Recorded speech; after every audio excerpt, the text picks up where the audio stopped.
3, 2, 1.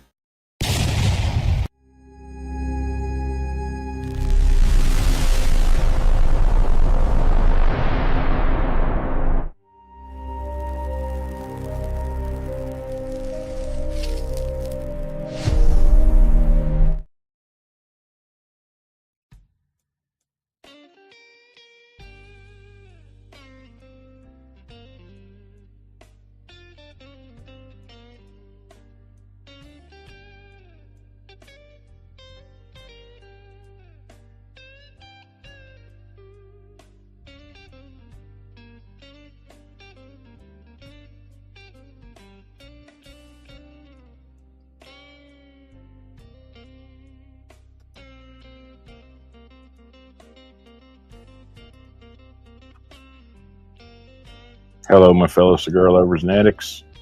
Welcome to Fogies Freaky Friday show. Yes, it's another Friday come around.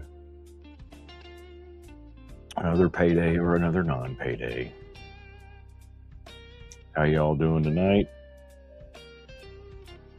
Good to see everybody. Give everybody a minute. Started a little earlier this week than I did in the last couple weeks, but I don't know, just had a lot going on, and I thought I would just kind of have a chill night tonight, just kind of get things going slow and just get them moving and have some fun, relax, reflect, and hopefully get some fucking people coming in here and join me here in a minute. There we go. There's a crappie. Hey, who's in the house? Yep. Yeah. Stay, don't stay. I'm gonna just chill out and do my thing tonight. Hey, welcome. Check in, let me know who's here.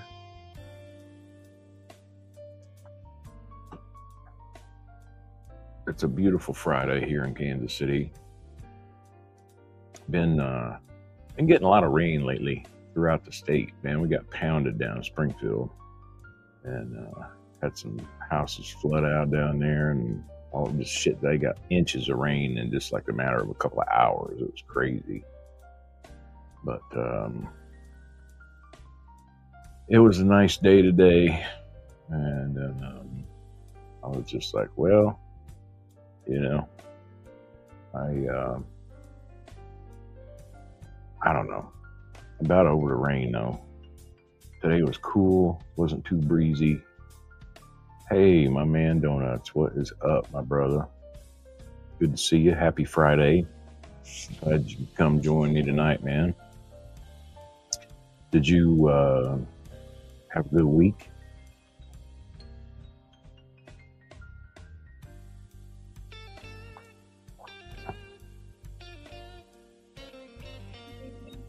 I had a great week. It was kind of shitty though.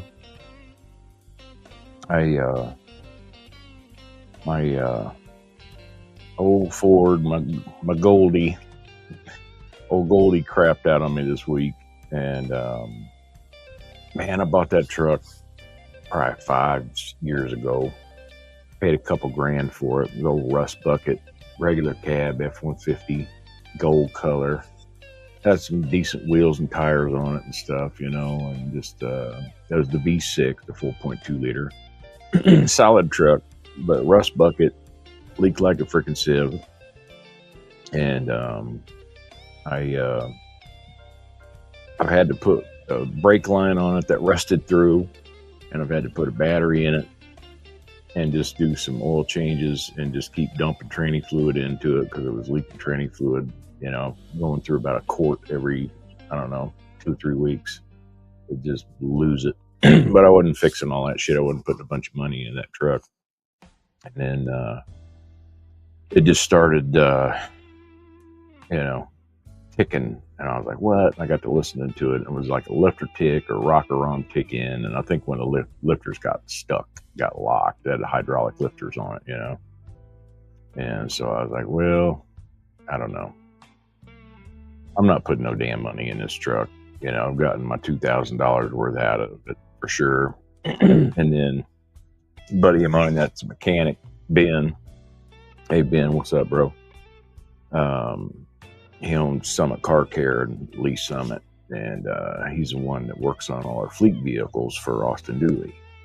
And just real great guy. And I was talking to him about, you know, having to look for another vehicle and stuff. And he's like, well, what are you going to do with that old beater? And I said, I don't know. But he said, well, let me know if you want to get rid of it. And I'm like, really? He's like, yeah, man. And so I got with him, and I let him have it. I just took it up to his shop. I was like, man, just keep it, look at it, you know, I'll call you tomorrow. And so I went in there and talked to him the next day, and he's like, well, what are you wanting for that thing? And I was thinking, oh, hell, I don't know, man. You know, I was like, how about $750? You know what I mean? It's less than $1,000, more than 500, you know? It's just a good price. It's a good solid price because it still runs and it's still strong. It's still got a good trainee in it and everything. And he's a mechanic, so if there's some fucked up shit with it, he can fucking fix it for cheap, you know.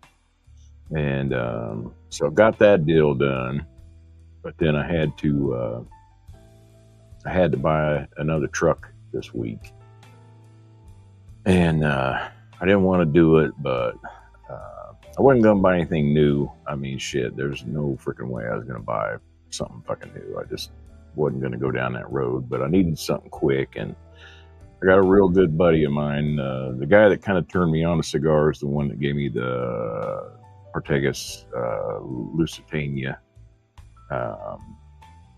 He owns this car dealership. It's called Cars Plus Credit in Independence, Missouri. And man, he's grown this business from some little gas station freaking car dealership to probably the largest buy here, pay here car lot in Missouri. I mean, they do over $1 million worth of business every month. I mean, he's moving some cars and he's getting rich off the shit, you know. And he had a truck up there. And I was looking at it and I thought, well, I don't know. I need a truck and I want a 4-wheel drive. So he had this little Ranger, man. And this little sumbitch, man, it was, you know, a country car. It was dusty, dirty as shit, you know. But it's the fucking, it's an 06. And it's the FX4, so it's the off-road version. And, you know, I got this sumbitch and frickin' just started rubbing that motherfucker down with a diaper. And, you know, cleaned the Rain-X the windows, put some fucking motorcycle cleaner and wax on it that I used to put on my bike, you know, did all kinds of shit. I had to put new front brakes on it and shocks, and I just started putting shocks on the back of it tonight, and I got one more left to do. But man, this thing is just a clean little sumbitch, you know. And I was just glad to have it, you know what I mean. And I got a fairly decent price on it, and you know, he let me, you know, just put $1,000 down on it so I could get it right now, because that's about all I had cash laying around.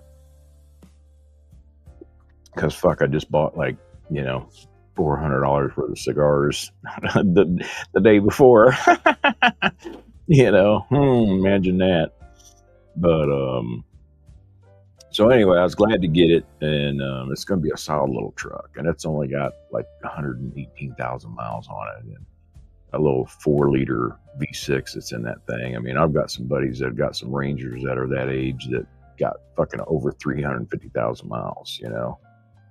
And so I put all the, you know, the 20,000 mile mobile one in there and shit. And filters and cabin filters and fucking, upgraded the headlights and,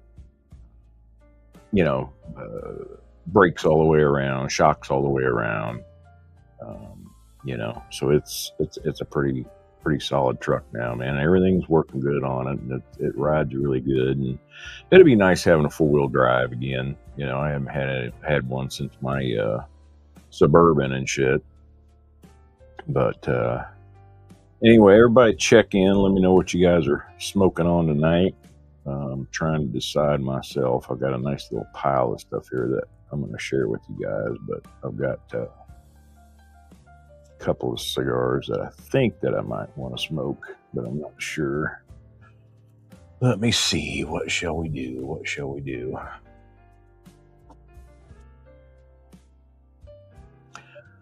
I think I'm going to start out with, this is a good little cigar. So this is the, let me get it out of the paper so it ain't all glary and shit. Yeah, I know it has been, but that's life, man. And you just do what you got to do, and you just get through it. Donuts, you just got to do it, man. Fuck it. So I'm going to start out with this HVC La Rosa 520 10th anniversary. This is a great little cigar. I think I'm going to light this up tonight to start out with.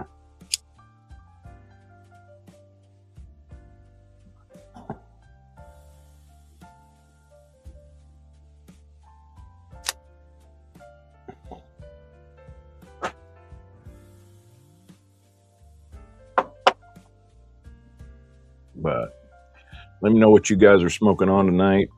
I'm just sipping on some black coffee. Nothing special tonight, just some freaking some Starbucks blonde roast that I got from a buddy at work. Gave me a bag of beans. So he bought coffee and it was beans, and he didn't realize it, and he don't have a grinder, so giving him shit all the time, buying him a bunch of shit. So he's like, "Here, man, you can have these." I was like, "Cool."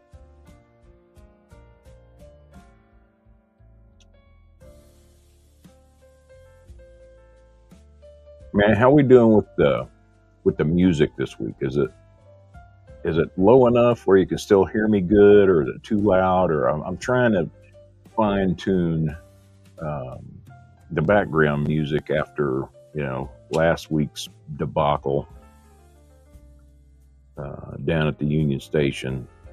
And I watched the video, and the background music started out way too loud, and you couldn't hear me and shit. So let me know, man. You guys tell me if that background music is at a pleasant level and you can still hear my voice good.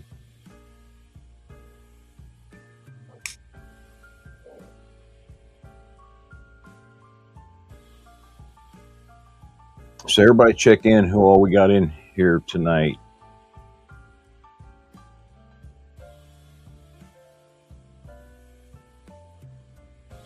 It's cold. Yeah, it's supposed to get down to like 38 here tonight. I'm like, shit, it's been kind of chilly. Music is right. Okay, thank you.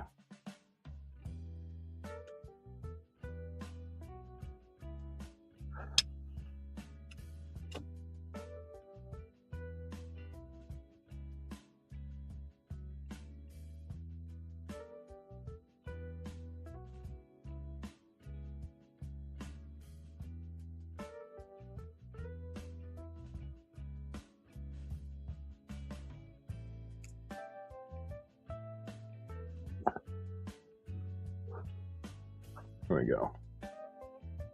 That's pretty good. Hey, what's up, Manny? Welcome. Good to see you, brother.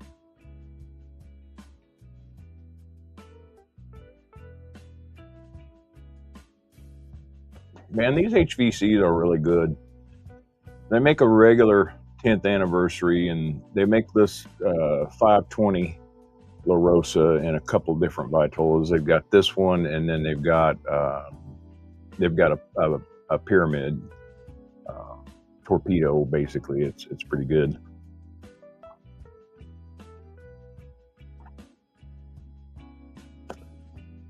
But it's a good, medium full stick, real pleasant. And man, it tastes like a really good cigar, really good cigar flavor. I really enjoy it.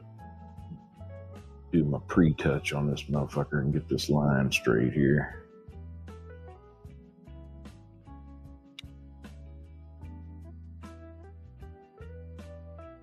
Manny, how you doing tonight, brother? How was your week?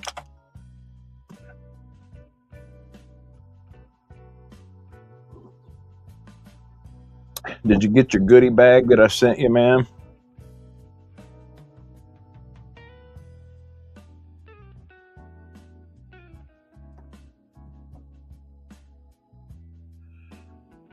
Yeah, I sent him some stuff, and who else did I send some stuff to?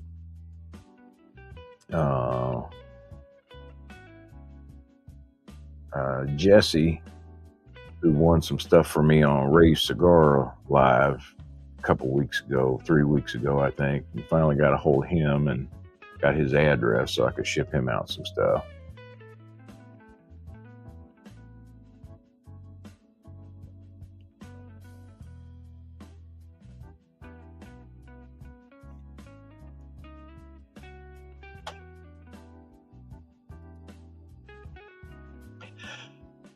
Well, you're welcome, brother. That's just what I do. You know what I mean? I love sharing good sticks with people, and I was glad to send it to you, and I hope you enjoy them. You know what I mean?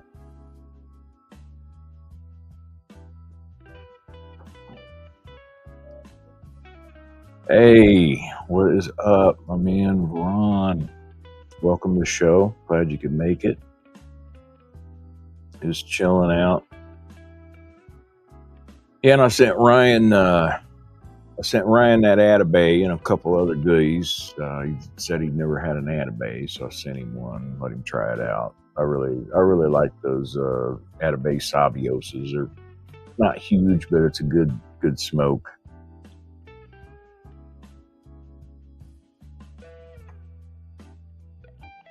I was just telling the other guys, you guys got in just late, man.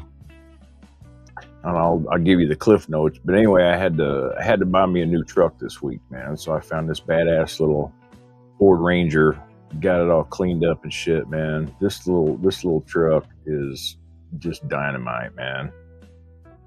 It's super clean, low miles. Put brakes and shocks on it all the way around, fixing it all up, pimping it out, Got me some WeatherTech floor mats and a Pro Clip phone holder and charging cord, and fucking just been dumping some money into that motherfucker, making it mine, But I wanted to get all this shit done with this fucking thing so that all I got to do is just put gas in the motherfucker for the next couple of years. You know what I mean? I don't want no surprises. I don't want any worries. I don't want to not be able to stop or any of that kind of shit. I want my emergency brake to work, So just putting everything in, all new filters, cabin air filter, the whole 9 yards, So just trying to get it all fixed up good. Thank you, sir. I like it, I wanted to keep with a V6, especially with, I don't know where y'all are at, but fucking gasoline here in Kansas City just hit $4 this week. And, shit, it ain't done, this war shit going on, all this shit, fucking throat fucking the fucking canal and shit or whatever the fuck, give me a fucking break, man. Gas is gonna be crazy. Thanks, man. Well, I rubbed that bitch down with a diaper 2 or 3 fucking times. You know what I mean? My motherfucking neck muscles and shit are fucking sore. from doing the goddamn wax on, wax off on that motherfucker for 2 fucking days, getting it all cleaned up and shit, you know. But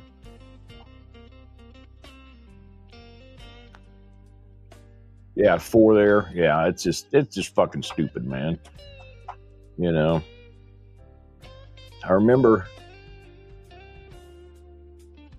9/11, and back then, you know, before the crash, gas was just fuck, man.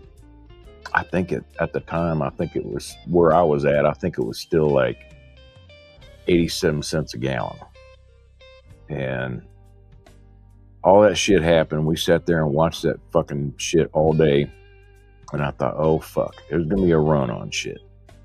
We better go up and get some gas. We better go get some fucking groceries, because motherfuckers are gonna start freaking the fuck out, which of course they did. And then we ran up to Quick Trip, which is like the Rolls Royce of fucking convenience stores. I don't know if you guys got Quick Trips where you're at, but they're the best goddamn convenience store you could ever fucking think of. You know, they got everything, and everything's nice, and they got kitchens and the whole fucking thing, you know. But we went up there to go get gas, and Quick Trip was selling gas for like $3.29 a fucking gallon. And we were shitting our pants. We never fucking seen no shit like that before. But I was like, well, you know, this is what I'm telling you. So let's fucking fill up the car. And I brought fucking 3 5-gallon fucking gas cans and just fucking broke out the credit card and fucking stocked up on some fucking gas. And then the next day, the city came back and was talking about these motherfuckers that were price gouging for gasoline and forcing these fucking people to give money back to all these fucking people that they overcharged for gas just because of the fucking panic, you know. But it's like, you know, price gouging. Fuck, I'll take some price gouging right now. You know what I mean? $3.29 don't sound too fucking bad, you know. I mean, Jesus, it cost me 60 fucking bucks to fill that little truck up, you know. My work truck is costing me almost $90 fucking dollars to fill up. And it's just like, good Jesus, man, you know. Yeah, they did, you know. They were just capitalizing on the shit. Like, fuck it, man. Everybody's gonna want gas. Let's just fuck them in the ass, you know. It's like, God dang it. But I don't think we're done. You know, I really don't. I think we're gonna fucking keep on trucking, and that shit. You know, especially if we invade Iran and go get some boots on the ground shit going on over there. Yeah, I bet it'll go up another $2 fucking dollars. You know, it's gonna be fucking stupid. Be about time for another goddamn stimulus check, yo. You know what I mean? Prez, why don't you help a few brothers out with some grocery and fucking fuel money? Because they ain't even gonna be able to get to fucking work, you know?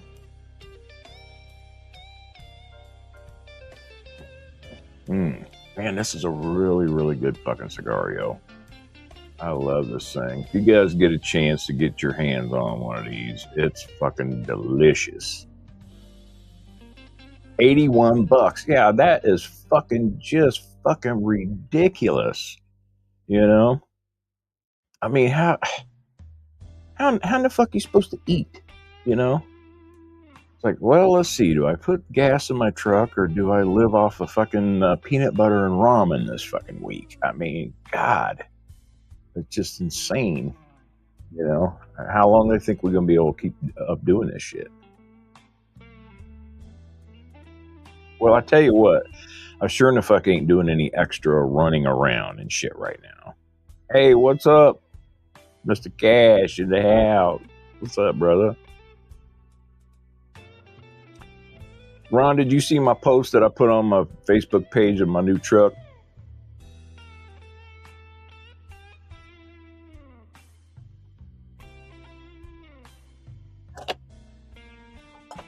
Anyway, I've showed it off like 3 or 4 fucking times. I'll if you didn't, I'll text you some pictures of it and shit. But I ended up getting me a new truck this week, and we were just talking about not being able to fucking afford to put gasoline in the damn thing. You know.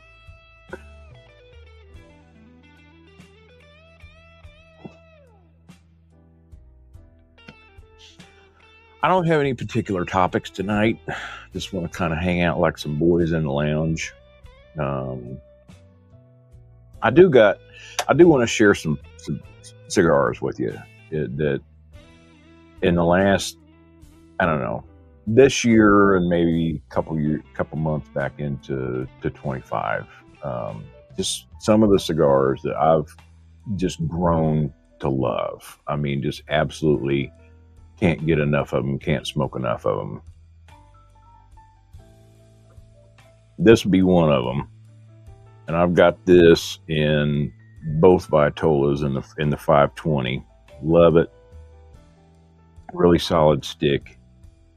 One of my other real go-to fucking cigars that I've come across and just bought a bunch of them, and I smoked the hell out of these, is this Definition Aneo.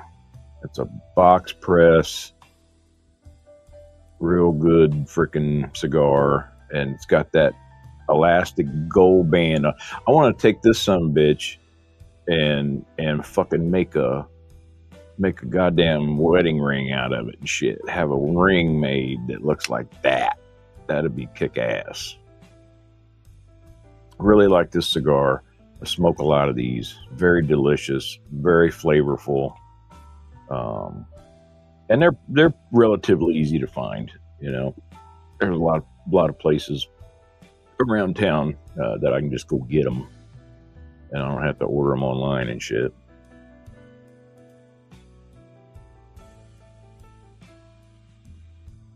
And then let's see what else we got. Another cigar that I've really grown to love. I bought a box of these. So this is the 2024 Ferio Tego Elegancia. This is a really great cigar. I love this thing. Like I said, I bought a box of them. Smoked a bunch of them. Very delicious.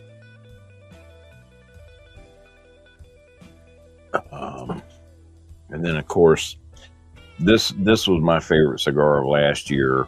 You know, I was lucky enough to get about 6 of these, but this is that Lampert Limitada, the 25. And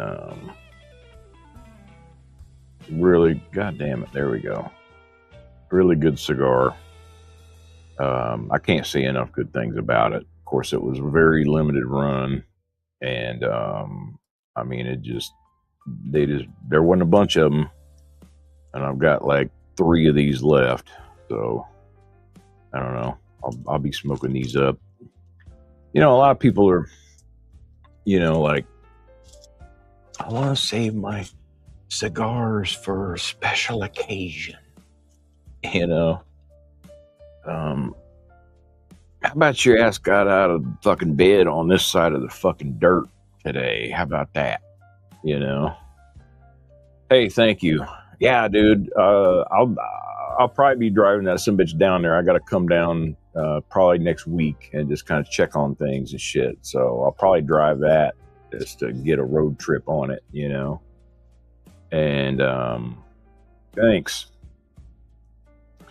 And you know, just see how it does once I've got all the shocks on and, you know, finish the brakes and everything, and just kick back. And it's just got a factory CD player radio, which we got to fix that shit. I'm already hunting down a fucking system.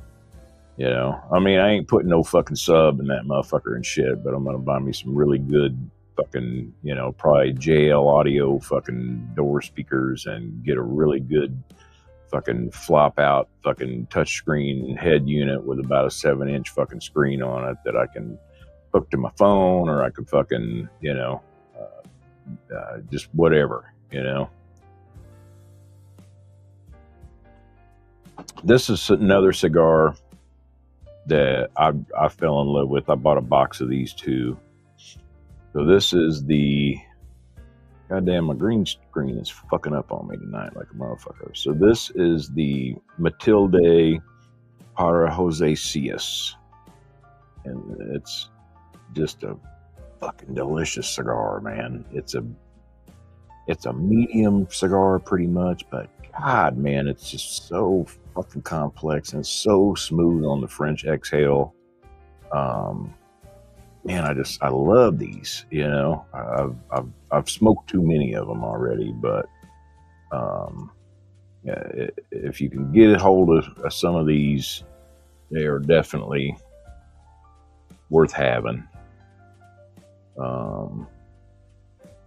Another cigar that I recently fell in love with, and I'm getting ready to do it. I've been saying I'm going to do an unboxing video of this, but this is the Carrillo, EP Carrillo Pledge Purple.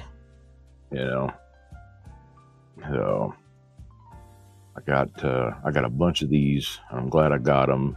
And Ron, I may be getting another box, so if I get some more from Cassie, I'll hook you up with some of these, brother. When I come down, we can smoke them. I know you've got a couple of them, but I've got almost 2 boxes still, and fuck, I'm gonna buy another one.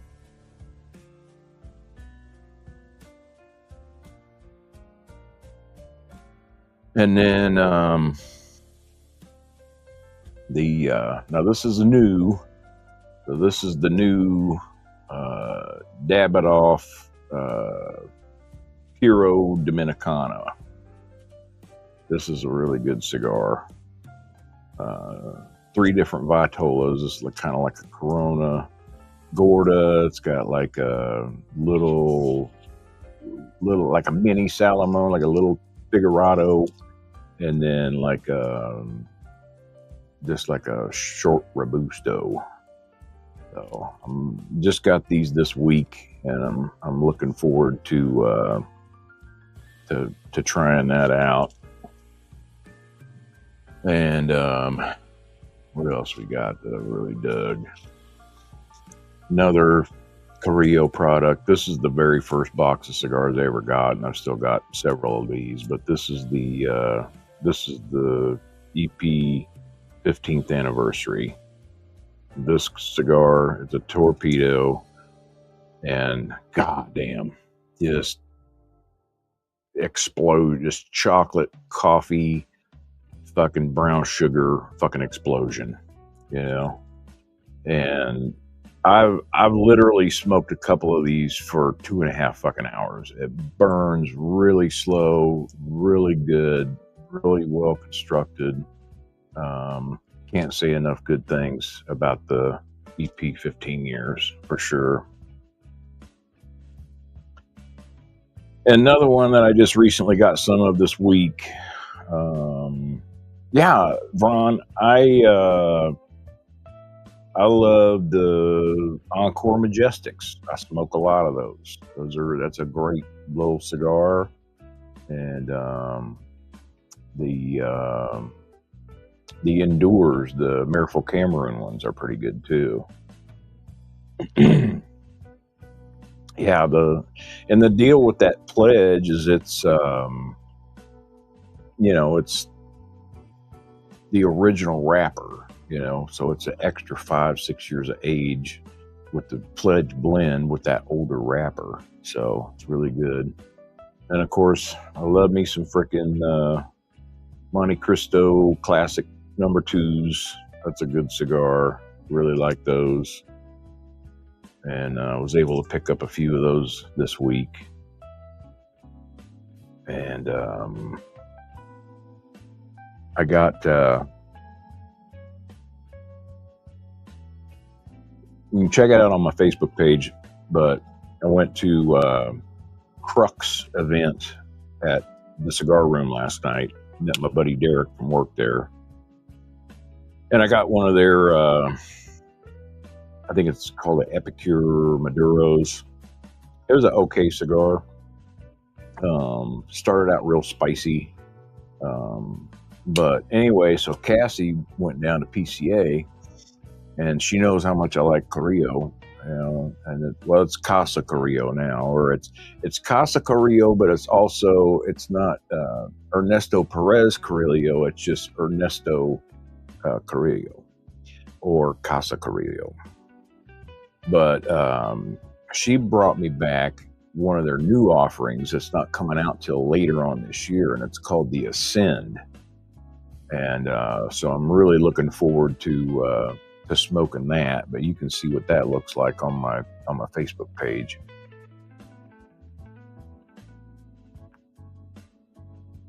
But I love the Carrillo profile, just everything, the Allegiance, they're all really good. The only ones I don't like is like their basic house blend shit. The Connecticut's okay. I tried the Honduran, did not like it. I did not like it at all. It got a motherfucking wang to it, you know what I mean? When you get a cigar and it's got just a wang to it, I don't know. Maybe that's what people call minerality or something. I don't know. It just had some kind of a fucking wang, and I didn't like it. But another great cigar, the LFD 30th anniversary, got that chisel point on it that basically you can just light this some bitch up and start smoking it. You don't even got to cut it. This is a very, very delicious cigar. I really love these. That's and they're still out and about. I'm still seeing them, at a lot of different humidors are available. But I definitely like those. But so what are y'all smoking on tonight? You guys check in and tell me what you're smoking. Tell me what you're pairing with it.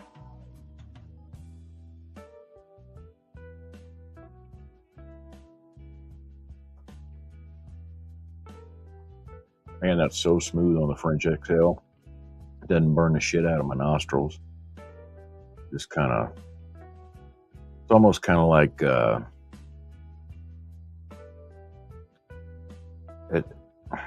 it's just kind of like a light, like almost like wasabi. You know what I mean? When you get some wasabi and it makes your nose sting just a little bit, that's kind of what it feels like. But it's not like full-blown pepper and shit, Very pleasant.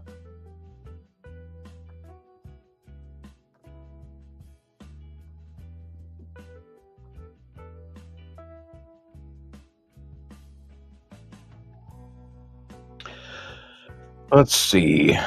What else?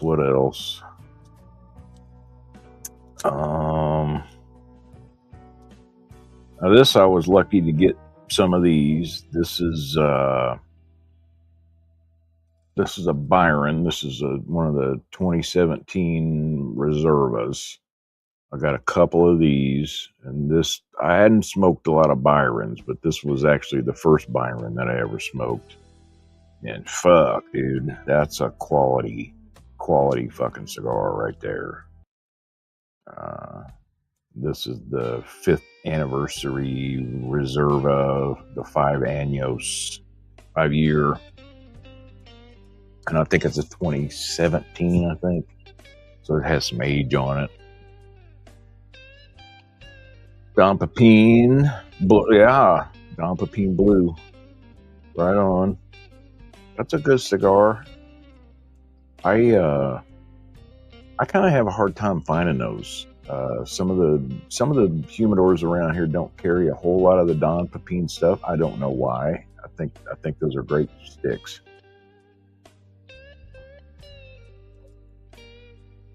Yeah, I do too. Just a little bit of a sting, just enough to kind of wake you up a little bit. Feels pretty damn good. I definitely dig it. And it goes really good with a good coffee. I've been drinking the shit out of coffee this week. My God.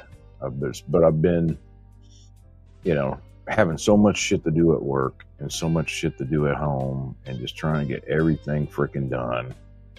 We're 1 month out from this first deadline of stuff that I got to get done for work. And I'm like way, way, way ahead of the game. I mean, we about got all that shit done and then some, you know. But I have been burning the candle at both ends, you know, and been doing good. I think, what am I at today? Let's see.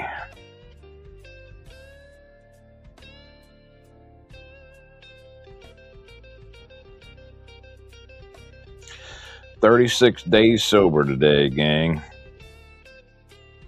That's shit. That's like raising the Titanic. You know what I mean? Hey, what's up, Enrique? Nice. That's a great cigar. Enrique's smoking the Padron 1964 Anniversario. That's a really good stick, man. How's the weather in Miami today? Hey, thanks. You know, it ain't really been a struggle. You know what I mean? When you just flip your mind like a switch and you just like, fuck it, I'm gonna do this, and you just do it and just fucking do it. You know what I mean?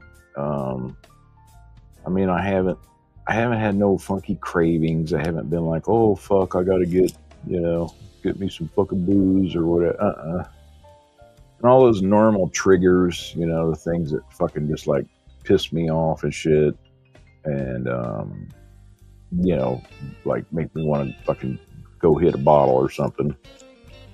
And man, look at that pretty band. Look at that pretty band. That's fucking sweet. I mean, I got so many damn bands. I'm fixing to start doing some kind of a mural or something with my deal, do that Mod Podge shit. And I've got like a fucking big giant fucking gallon fucking mason jar thing full of fucking bands. Hot as hell, huh? like dipping your toes in the bath water and shit, huh? That sucks. I know what that's like. It almost makes you not even want to fucking get into shit, you know. Wow, yeah, dude. That's good for you, you know.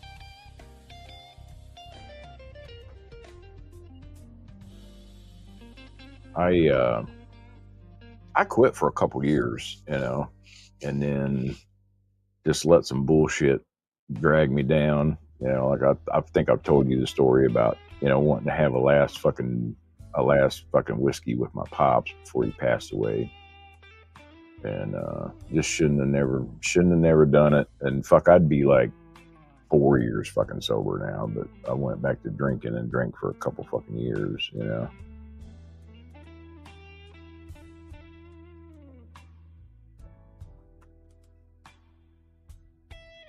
People do shadow boxes with the bands. Now that's cool. My mom used to be a big shadow box girl. She'd fucking, you know, put all kinds of little fucking tchotchkes and little shit in them little things, and, you know. Big congratulations from Donuts, Enrique. That's an accomplishment, man. 2 years, 3 months. That's a hell of a fucking stretch. Keep it going, you know. It's I mean, man, I've talked to people that have, you know, been sober for 5, 6, 7 fucking years, and then they'll just fucking all of a sudden fucking think they can handle having a drink, and they'll have a drink, and then, you know, back down the old tidy bowl they go. You know.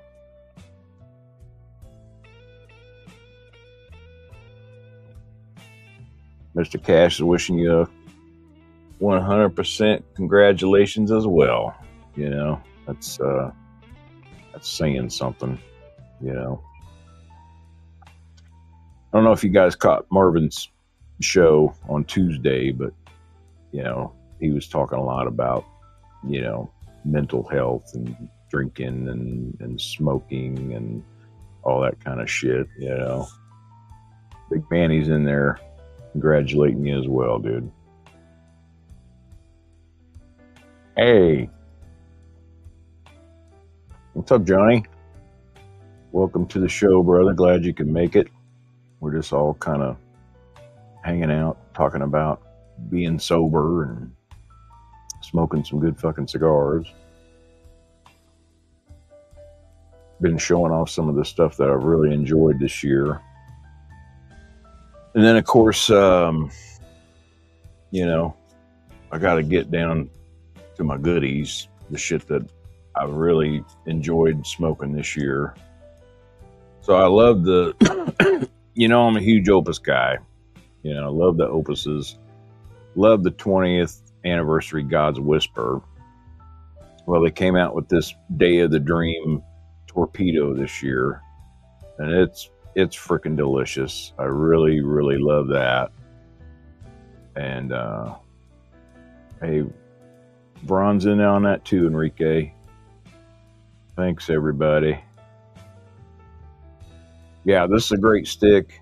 I got about 9 of these, and then I got the so this is the Power of the Dream, and then the other one, shit, what's the other one? What is that Vitola called? Hang on a second.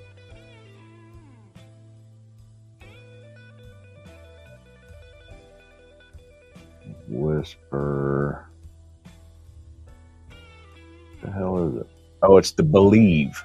It's like it's kind of like a Grand Robusto or just a Toro with a little bit smaller ring gauge. Yeah. So I love those. And then, of course, the 25th anniversaries. You know, this is the El Tributo Churchill.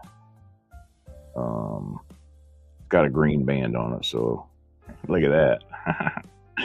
That's trippy shit. But yeah, this is a great cigar. Good smoke, good long smoke. Really enjoyed getting some of these. I think I got 9 of these left now out of my box. I got a box of them, and I've smoked a bunch. And then I found some when I went down to visit Mr. Cash. I think I bought like 5 more.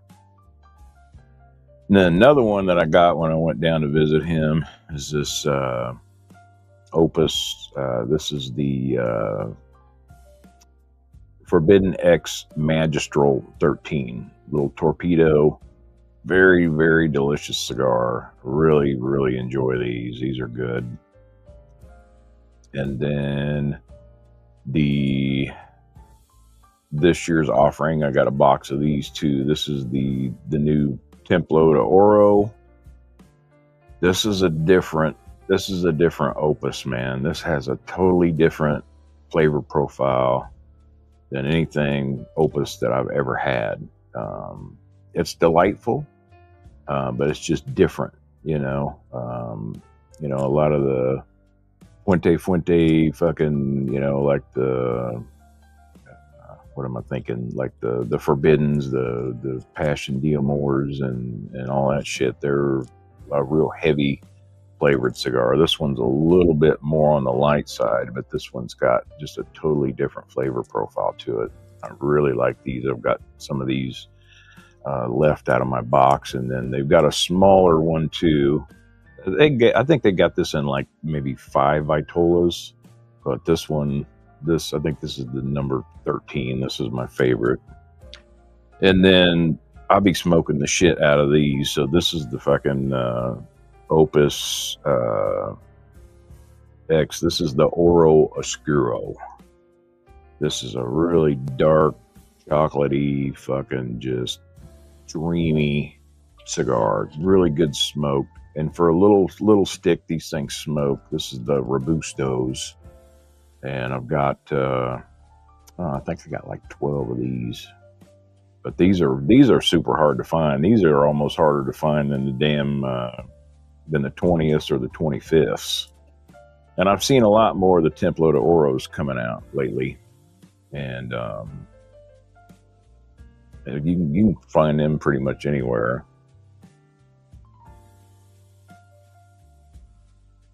And I got it in my humidor. Outlaw had a early release, so I got one of the new rare pink blacks. I'm really looking forward to smoking that. That's going to be a pretty tasty stick, I think. Yeah, that Oscuro, it is delicious, isn't it, man? It's just so freaking... It's spicy, but not in a hot way. You know what I mean? It just blows your fucking palate up with taste, you know? Tastes like a good cigar. Tastes like an amazing cigar, actually.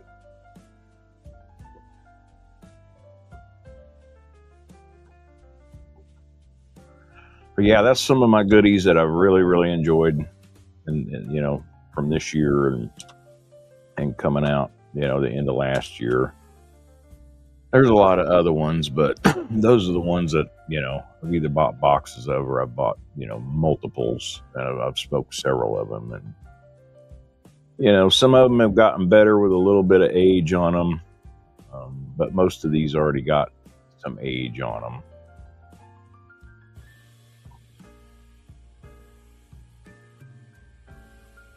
Yeah, I got one of them, and I smoked one while I was up there, because they allocated them to just two. You could just buy two, and that was it. And it wasn't like two per day. It was like, you know, if you wanted some other ones, you had to bring somebody with you, or you had to send somebody else up there, because they would keep track of the shit that you were buying, you know.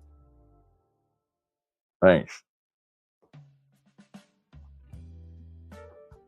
But I'm really looking forward to, and I just got them this week, was that Davidoff Puro Dominicanas, you know, Dominican Puro. And I'm really interested to see what the flavor profile is on those. I got each of the 3 Vitolas that they put out on that. And, you know, sometimes that's all the difference in the world. It's like, just like the Cielo Brasilias, man. I've had just about every size of those, but the one that I really like the most is the box press, the Brazilian box press. That some bitch is good, you know. What'd you think of it, Johnny?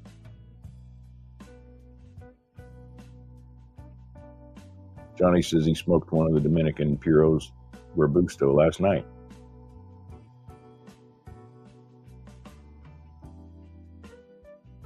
I mean, for the price, it better taste pretty fucking good, you know. That's definitely a Davidoff fucking product, you know. It was very good. See, it for sure needs to rest. Yeah, I think I'll let mine sit for 6 months, and then I'll smoke one. I think they're going to be fairly readily available. And you know, like I said, I bought 3 of them in the different Vitolas, but I don't think I don't think I'm gonna buy a whole lot of them unless it's just absolutely fucking delicious, you know. Absolutely, dude. A lot of these fucking cigars, that's it. It's just hype, and you know, everybody's like, "Oh my god, I gotta fucking have this. I gotta have that. I gotta try it," you know. But I'm still, you know, I'm waiting for that Davidoff that just wows me. You know what I mean? Like, a good Opus is worth the fucking money. A good Byron is worth the money. You know, so many fucking Davidoffs just fall fucking short. You know, it's like, God, I paid this much for that. I could have had, you know, 2 of these or 3 of those for that kind of money, you know. and I just haven't. I'm still trying to find that one that just wows me.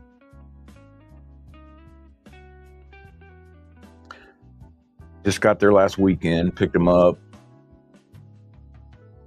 Okay, so they're popping up all over Miami. Right on. them damn called Dominicanas come up like a goddamn brand new kilo of pure cocaine. Popping up all over town. Hey, Ryan. Welcome, brother. Glad you could make it. How was your week, buddy? Hopefully it's been a good one.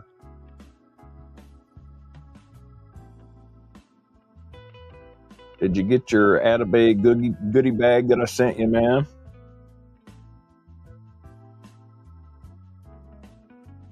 Oh, hell yeah, man. Used to fucking watch me some Miami Vice back in the day, and even had some of them fucking clothes, you know, looking like a fucking fool, you know.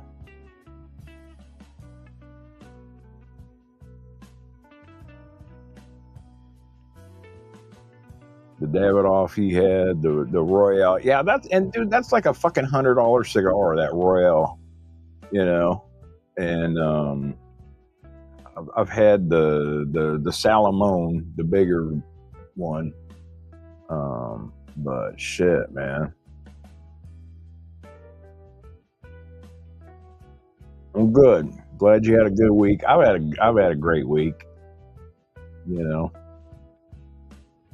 Well, mine was, and some of these other guys, they've heard the story, but I'll share it with you guys since you just popped in. So my old truck shot craps on me this week, and I fucking had to fucking find another little truck, and I found this badass little fucking 06 fucking FX4 off-road version fucking Ranger, and rubbed that bitch down with a diaper and fucking put new shocks and new brakes all the way around that some bitch and just fixing it all up. And fucking, so I had to spend a bunch of fucking money this week, but shit, man, I'm pumped about this little truck, dude. It's gonna be pretty fucking awesome.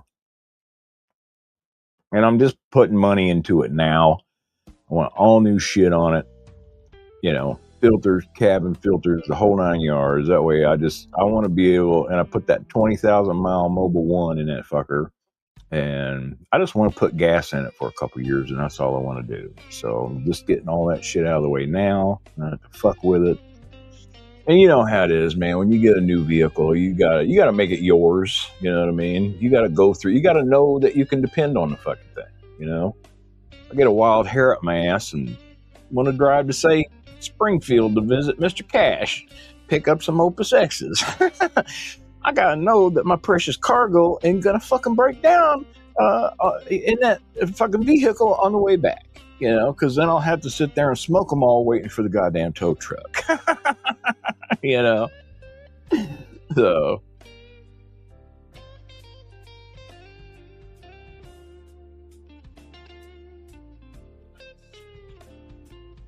Right on. You should be getting it, man. It went out in the mail Monday, so I don't know. Maybe you'll get it tomorrow.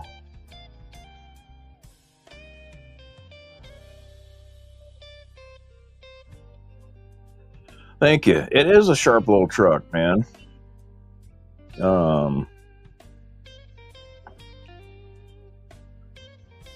Do I smoke in the truck? Oh, hell yeah. I smoke in the truck.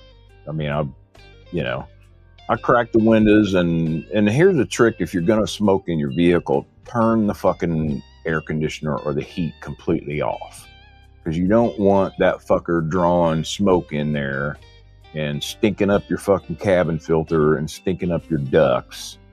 Turn that shit off, crack the windows, and then of course I bought some of those fucking Febreze fucking smoke eater fucking things that go, the little things that pop in the fucking vents and shit. I had a couple of those in there.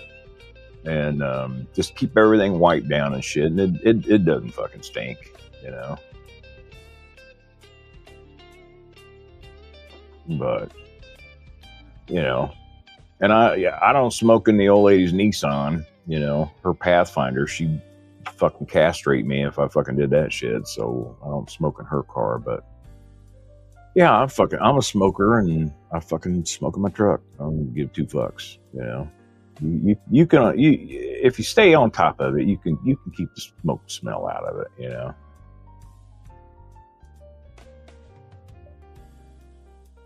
95 degrees, man. And I bet it's a humid son of a bitch too, man. You guys gotten a lot of rain down there? We've gotten shit tons of rain up here in Kansas City for sure.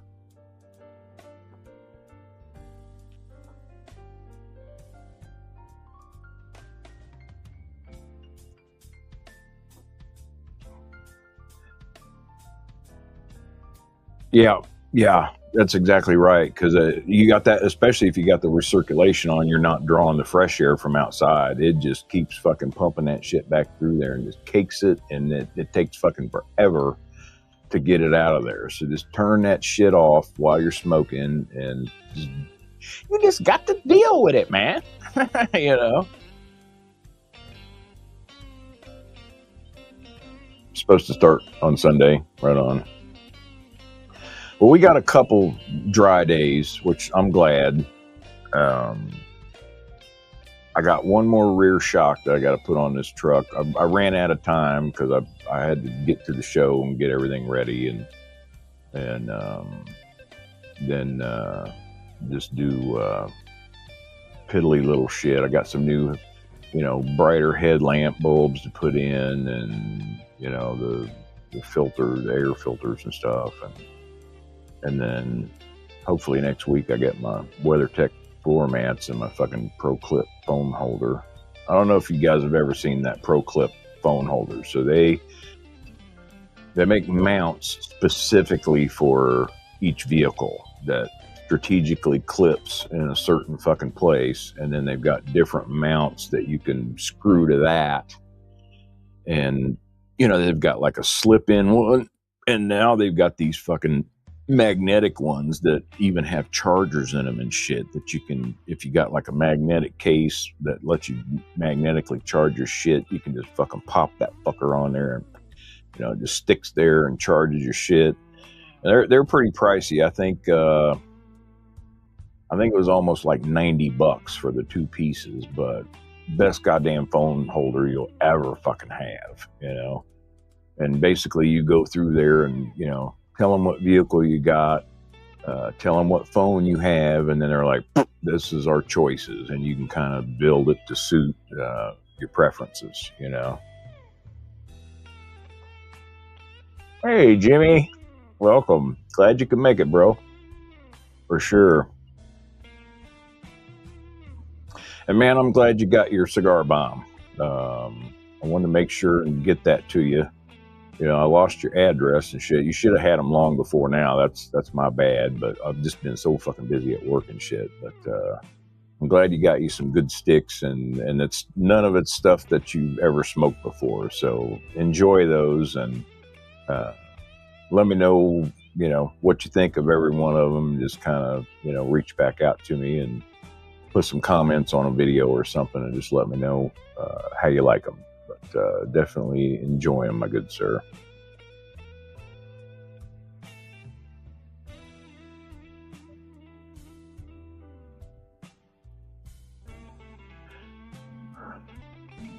Right on. Yeah, I knew you said you were going out of town, so yeah, now you got some stick. And dude, most of those cigars that are in there got age on them. They're all ready to fucking smoke. They're in anything that you need to hold on to or whatever. A lot of that stuff I've had in the Humi for at least 6 months or more.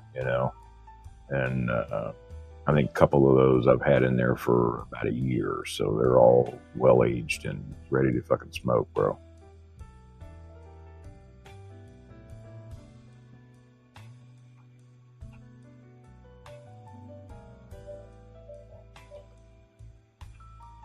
Oh man, had had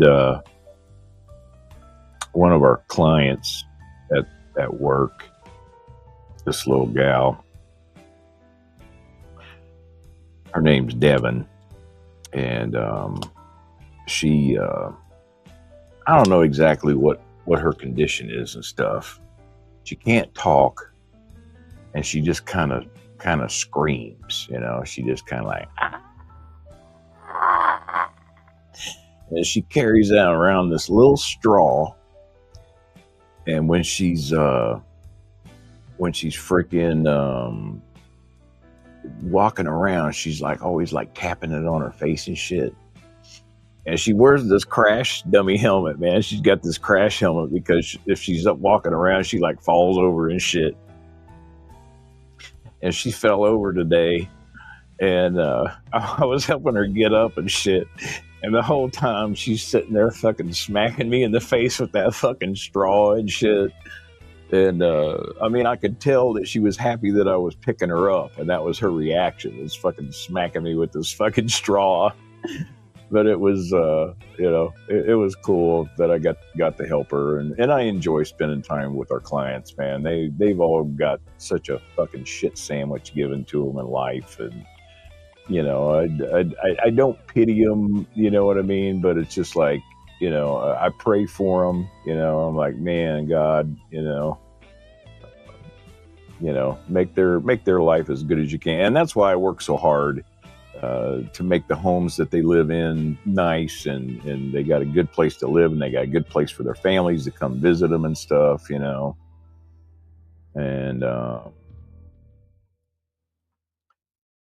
yeah, Guns, glad you can make it, man.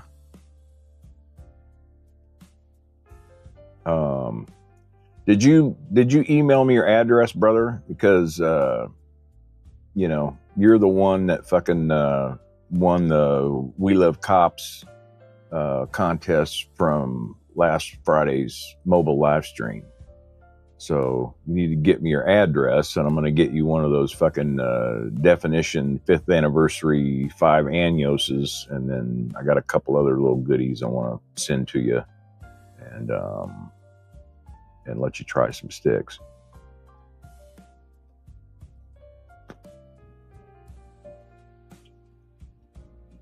This sumbitch is still, you know, smoking good, burning good, getting a little bit of cracking up at the top, but I've been kind of nibbling on this sumbitch, squeezing it with my teeth. But that's another thing, man. I fucking chipped the fucking tooth right there. So it's like, hey, goddamn, you gotta smoke some of these goddamn roll up tobacco sticks, man. Fucking on. I got to get me some of these fucking cigars and fucking put some fire to them, bro.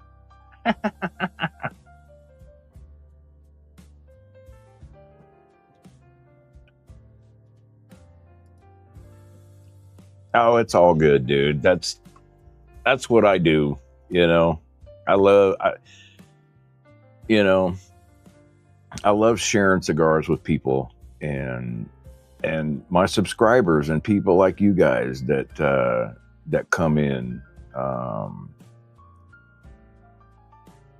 Well, yeah, pretty much. I mean, you know, she's definitely mentally challenged, and she's been that way since birth, you know. But she's great, and she's always happy, man. She's always smiling, and sometimes she's chill, but boy, that fucking straw is her goddamn Linus is from Charlie Brown's Blanky, you know. And yeah, congratulations, man. Glad you won those. And that fucking that definition 5th anniversary is fucking good. In fact, I just ordered another 4-pack of those because I've smoked one, and then I'm gonna give you one, and I need to have some more. Yeah, it could very well be. I don't know. I think it goes beyond that, because a lot of times, you know, autistic people, they're just freaking, you know, savants. And she's not like that. She's just she just struggles to communicate and can't talk at all. She just can't speak. You know, she just does that scream of hers, and that's about it. You know, but you know, I love her. She cracks me up, and I always, when I go to houses to work on them or do stuff, man, I'm always going into the clients first and checking on them and just letting them know that I'm there. And you know, even if they can't talk to me, I'll just sit there and chat with them for a while, and just, you know, somebody different in the house besides their caregivers and stuff, you know. And I mean, shit, we got, you know, 18 different houses here. We got 7 houses in St. Charles, Missouri, and we got like 5 houses down in Springfield, Missouri. So I'm spread all over the state. So I've gotten to meet some pretty interesting people. Got this one old boy, Danny, up north, and he's crippled and he's in a power chair and stuff. And I think he's got palsy a little bit or something, but he's always like, every time I come up there, and it's like, can I help you? I want to help you. And I'm like, all right, buddy. And I was like, all right, here's these box of screws. I need 8 screws to put this thing up. Can you do that for me? So he'll sit there and he'll just be like, 1, 2, 3. Oh, damn it. And he'll start over. But he's always wanting to help, you know. So I'm always just like, you know, he just brings his little chair up, wheels his little chair up, and he's got a little tray on it and shit. I'm always giving him some, here, hold this screwdriver for me, buddy. I'm going to need it in just a minute, you know. And so, yeah, I'm always liking to interact with them, man. They're pretty cool people.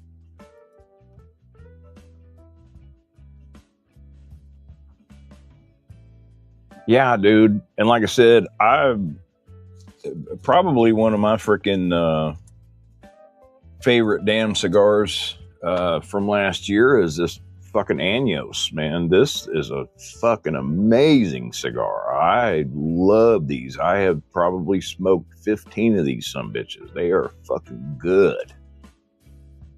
I'm interested to see. They come out with 3 new ones at PCA, and I'm looking forward to trying their new releases when they come out, man.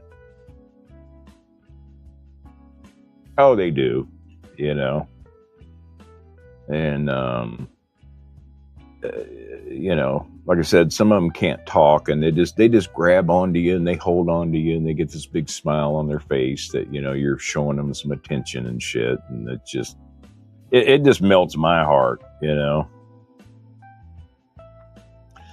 Yeah, and hats off to them, man. Those boys down there in Texas, they are doing some amazing shit with tobacco and doing it well, and have definitely earned the level of success that they have achieved.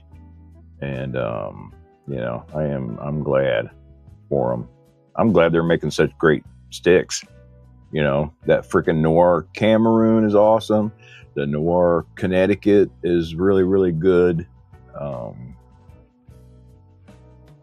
That fucking walking stick Lancero is fucking dynamite, man. You know, I love smoking Lanceros, and that walking stick is fucking delicious.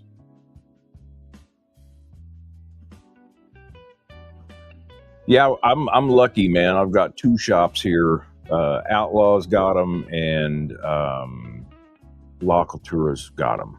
And so I can just 30-minute fucking drive, and they've always got boxes of them, you know. And then Outlaw had like 3 more freaking Brulee Blues, and you know, I picked those up because I don't know if they're going to get any more, but I've still probably got about 20 of them, but I smoke those a lot. So every time I get a chance to pick up some Brulee Blues, I got to get them. In fact, I'll show you my haul from the other day. Picked up some really good stogies, man. Let's see if I can put those in cigars already.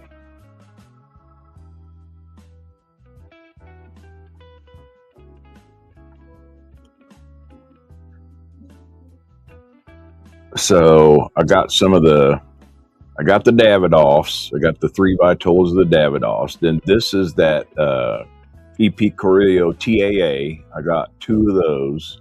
And then I got, this is Bad Ash Cigars, which is up in St. Joe, Missouri, which is about, I don't know, maybe an hour from here. He makes really good cigars. That's their Maduro. It's called Go Maduro.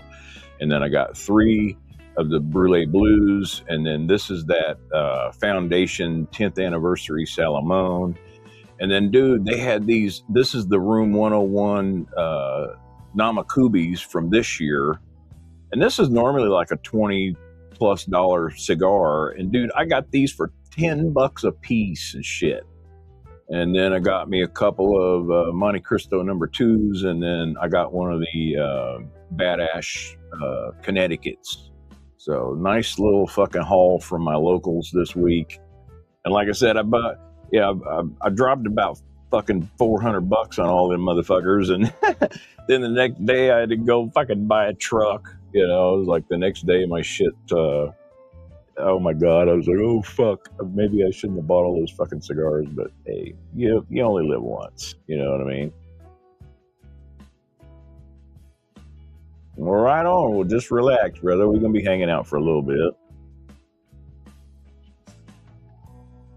Well, you know, I'm always trying a lot of stuff, man, you know. In fact, I'll look at my fucking cigar scanner. Yeah, so in my journal, I've tried. Now I've smoked a lot more than this because I've smoked multiples of a lot of these, but I've tried in the last year and a half since I started smoking in October of 24, and I've smoked 272 different cigars. You know what I mean? Some of them same brands, but all different cigars, you know. And you know, I'm always buying stuff, trying stuff, and then, you know, find something that I like, and I'll try to get a box.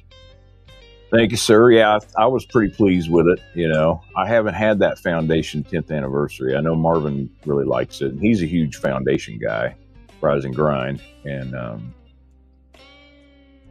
I'm always pushing him to try the Dunbarton shit.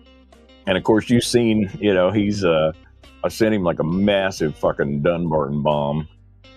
So he's been smoking them, and I've kind of got him turned around on some stuff. So, you know, Marvin, send me some of your Foundation shit that you like, and you know, I'll do the same with you, because I haven't really been like, hey, you know, these are the best. Or I've had a Tabernacle, and I've had like that. Was that Havana Seed 127? I've had that, and I've had like an Olmec, and I've had like a Wise Man. But you know, they make some pretty decent cigars, you know.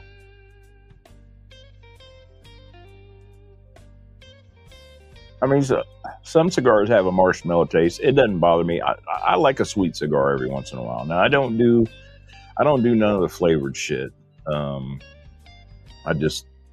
If I'm gonna smoke flavored fucking tobacco, I'm gonna break out my pipe. I got all kinds of fucking aromatic and sweet fucking tobaccos that I can smoke in my pipe. Yeah.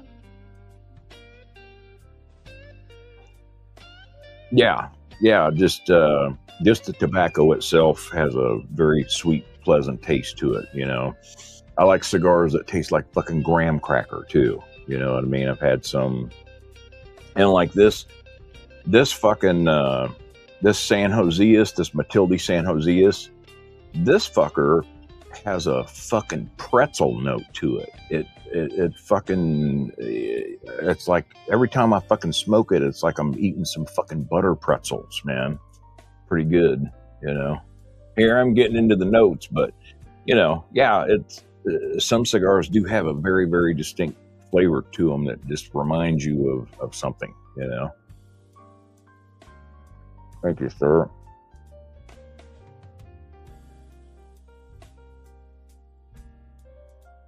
What now? What is released to cancel over your head? I don't know what you're saying, man. what is released to cancel over your head. Is there something on your screen or something?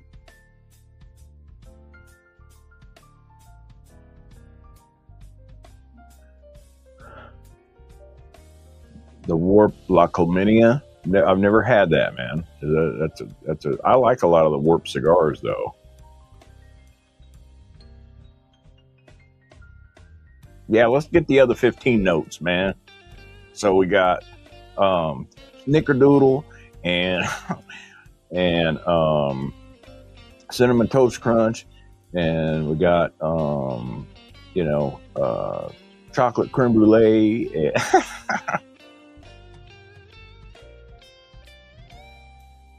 The Crazy Alice, right on.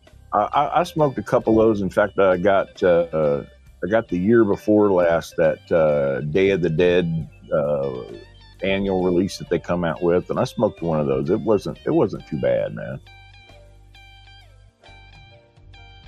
I don't know, dude. I'm not seeing it on my screen, so I don't know.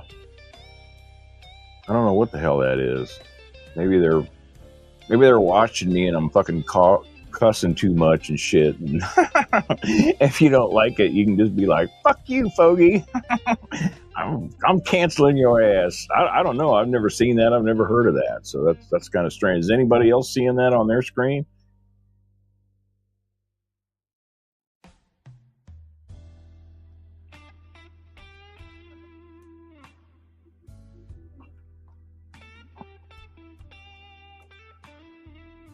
Oh man, we got like a month and a half left before all of the soccer freaks start showing up to town. I am so pumped about this fucking hosting this World Soccer Championship, man.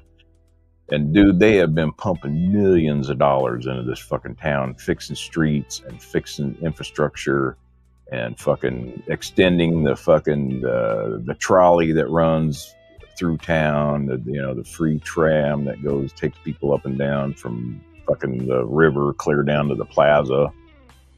And they're talking like this fucking soccer event is just going to bring billions of fucking dollars to the local economy, man. So I'm gonna try to figure out how to get me some. I don't know.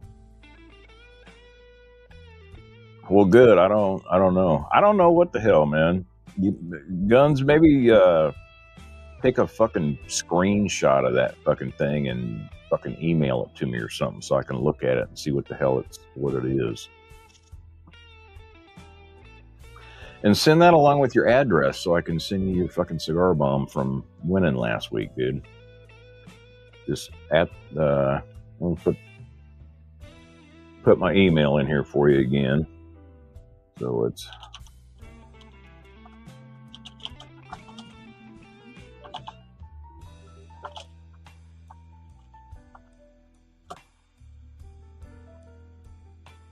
there's my email.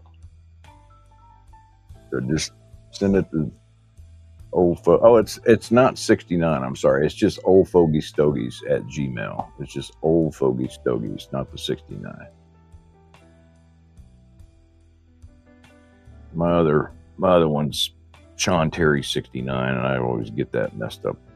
But 69 was the year I was born. It's not the other thing, even though duly noted and shit.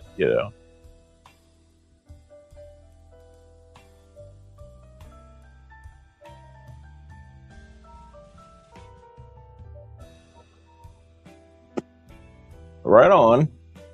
Yeah, and I'll be happy to send you some stuff back too, dude, for sure.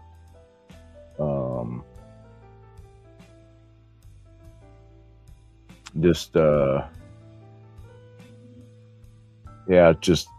let me type it in again and just fuck the 69. It's just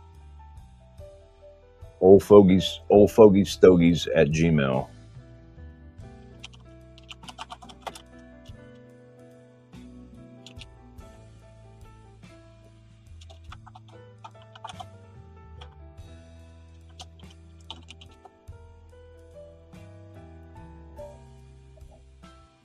Yeah, just email me, Enrique, and I'll send you my address, and you send me some stuff, and I'll send you some stuff back, man. I love trading cigars and just turning people on to stuff that I like, and I like getting cigars that I've never tried and never had before, you know,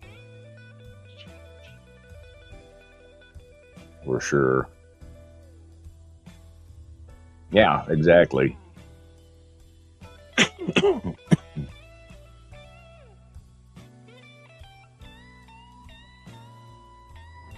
All right. Thank you, sir. I'll get with you, and I'll send that to you. All righty. I think it's just about time to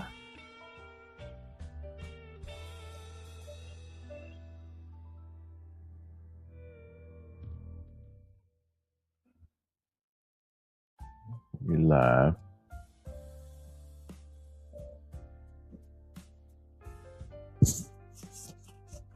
Let's talk about your favorite local cigar bars, man. What places have you guys got close that you like to go and has a good lounge? And I mean, do you frequent cigar bars a lot, or you guys just smoke at home? And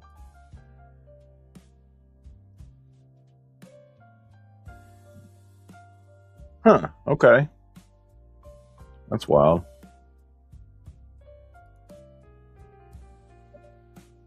Well, thank you, Donuts. Right on. Yeah, man. I'm always uh, I'm always available, and I'm always checking my emails and stuff. So,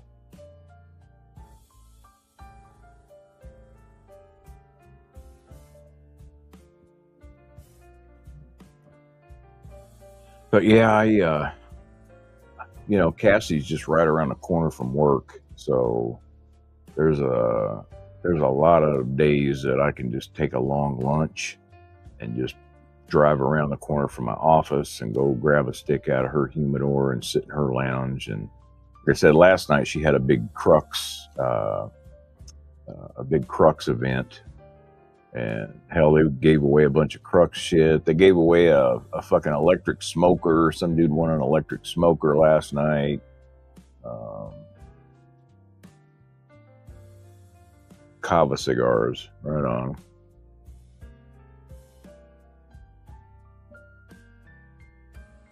Enrique, isn't that Cathedral Cigars down there in Miami? You ever been to that place?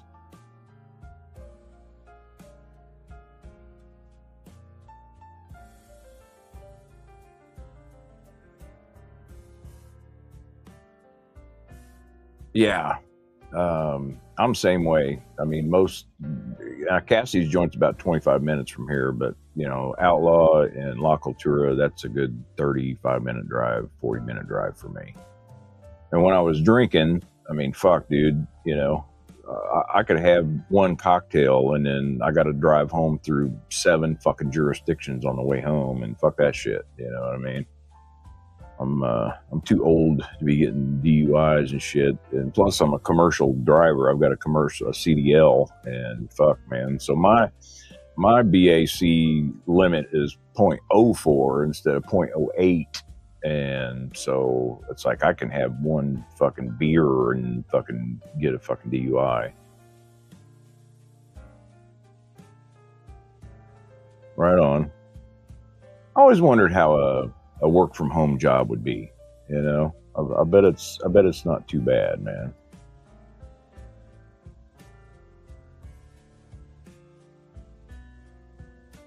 Right on.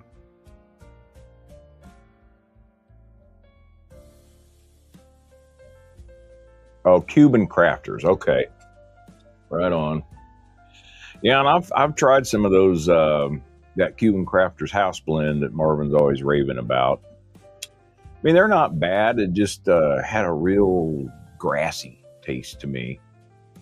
Um, but I've got a few of them that I bought, I don't know, probably 6, 7 months ago. I'm going to revisit those and see how they taste after sitting around for a little bit.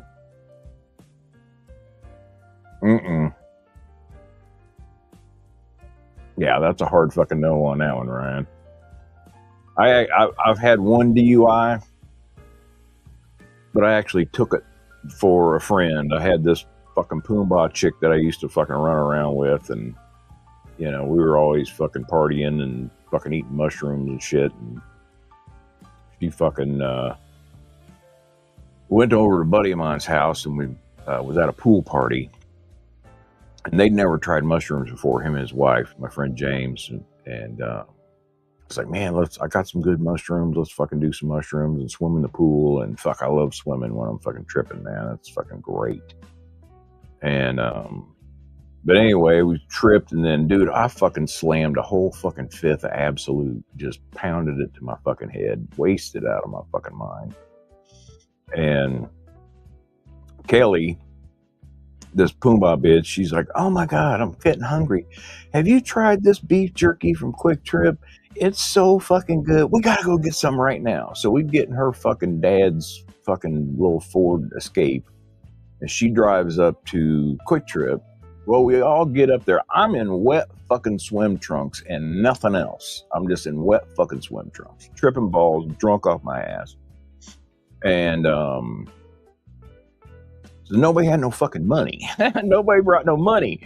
So she's rushing back to go get some money so she can take us up and let us try this. God, she was on a tangent about this fucking beef jerky, you know?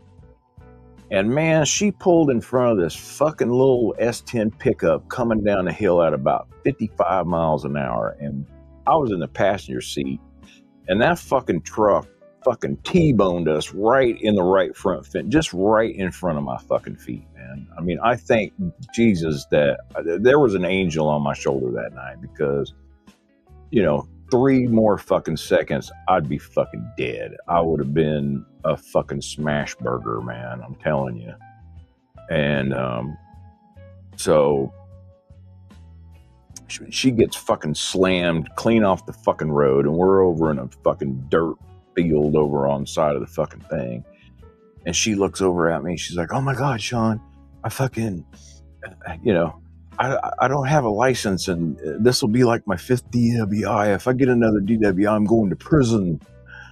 And of course, you know, I'm tripping balls and drunk off my ass, and I'm thinking, oh, I'll save her, you know. And I was thinking, fuck, I'll just get a lawyer and get out of it. What the fuck ever, you know, and blah, blah, blah. So I fucking jumped in the fucking driver's seat, and I took the fucking DWI stupidly for this fucking bitch. And, God damn, man. You know, I'm sitting there trying to, you know, do my drunk test and shit. And, you know, I'm in bare fucking feet, you know, and I'm diabetic, and I got neuropathy anyway. So my fucking toes and shit are numb almost all the time. And I've got balance issues, you know, and I'm trying to do all this, you know, fucking juggle and sing the fucking Hagalina Magalina fucking song for him and shit, you know. And, yeah, they took me down fucking Independence and threw me in the fucking clink, and they knew I was on something. They didn't know what the fuck it was, and they wanted to do a blood test on me, and I refused. I was like, nope. You know, my lawyer was always like, man, if you ever, you know, get caught or whatever, he's like, don't fucking blow, don't fucking submit to anything. You know, we'll just deal with it, you know. And, yeah, sure as shit, you know, even though she was driving and my buddy James was in the back and he could attest to that, I admitted to doing it, so they hung the fucking DUI on me, man. And, cost me I didn't lose my driving license, but I lost my fucking CDL privileges for a fucking year. And then, you know,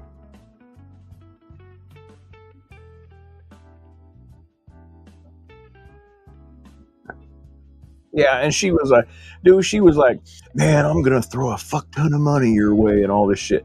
Man, you know, my lawyer bill alone was just $1,000, because I got a great lawyer, and he's been my lawyer ever since I was a fucking teenager and shit. He takes really good care of me and stuff.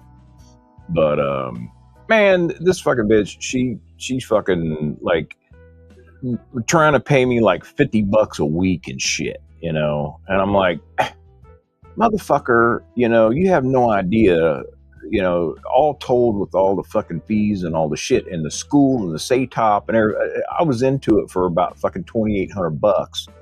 And I got like $1,000 out of her after like 8 fucking months or some shit. I just kept hounding her. And then she just was like, fuck it. She just quit fucking paying me. And I was like, man, you fucking, but that was my bad. It was my fucking mistake, but I was out of my fucking mind. You know what I mean? I was just fucking so tripped out and so fucking drunk, I thought I'd be all cavalier and shit. And it wasn't like I was trying to get some pussy off of her and shit. You know what I mean? It was just, we were just party buddies, Yeah,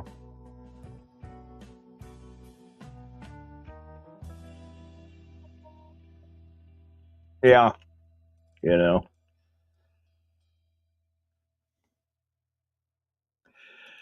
Yeah, damn right. She should have paid for every fucking thing. She should have paid for it all. And that, that made me realize what a fucking giant piece of shit she is. And I just, boom, I fucking done with you. I was like, don't fucking call me. Don't talk to me. I better not fucking see you, And you ever need anything, guess what? Go fuck yourself, bitch,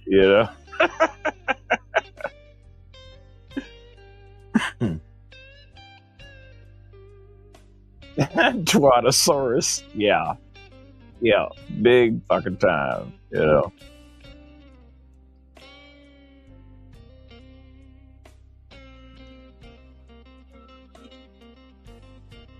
Oh, man. But yeah, just one of them fucking things, man. You do crazy shit and I don't know. It kind of is what it is. But I don't know if you guys fucking seen my fucking video that I put out on that fucking humidor that I got recently. That damn that Voltec. That thing is fucking sick, man. I love that thing. It's got the lock on it and all that shit. You have to check that video out on the channel, man. It's really good. And man, you can run over that fucking thing with a car. It's waterproof. It's got like a little latching cable that you can lock it to to a table or lock it to something and, keep motherfuckers from stealing your shit, But really excited to take that on my next trip and load it up full of some good sticks and just fucking smoke out with some buddies. I think I'm going to Wichita in a couple weeks and go back and visit my buddy Dink. I got him hooked on cigars. In fact, there's a video on the channel called I Popped My Buddy's Cherry. Cigar Cherry. And it's a good video. And man, he's really been getting into it. And he's got a cousin smoking cigars now. And they go to the casinos and smoke cigars and play slots or go play pool out in the shop. And, it's nice to see that, your passion that you share with people about cigars, it's like planting a little seed, it takes root. You kind of watch it grow. And, it's kind of like a proud papa moment, you know what I mean? When when you share how much you love cigars and how much it's enriched your life and everything, and you share that with people and they, get to just, enjoy, it's fucking great.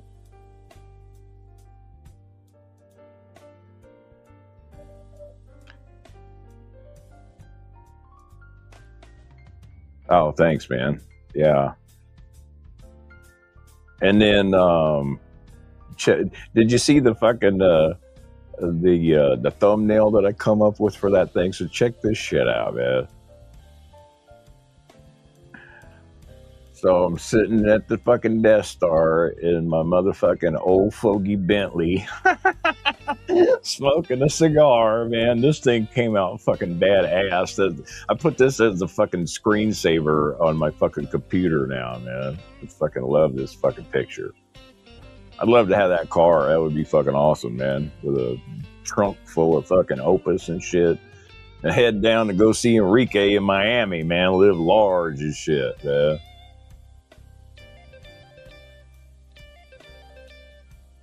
Thank you, sir. Yeah. I love coming up with cool graphics and cool shit, like all this shit, man. You know what I mean? Uh, you know, it's original. It's me, you know. Um, I thought about it, and I did. I redid my freaking my old Fogey logo or my Death Star logo. It came out pretty sweet, and I don't know. I don't know. My media shit is locking up on me. I can't get to some of my stuff here. I don't know what the deal is. StreamYard's been acting kind of funny on me lately.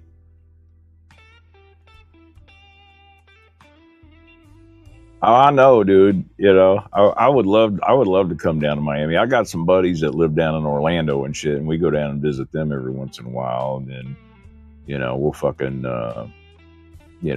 run over to the beach and shit, and go hit Ron John's and buy some shit and fucking eat some fucking fresh seafood, some good oysters, and some fucking, some lobster and some fucking blue crab, and just fucking mow down on some goodies.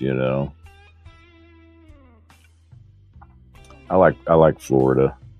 I'd rather go to Florida than California, for sure.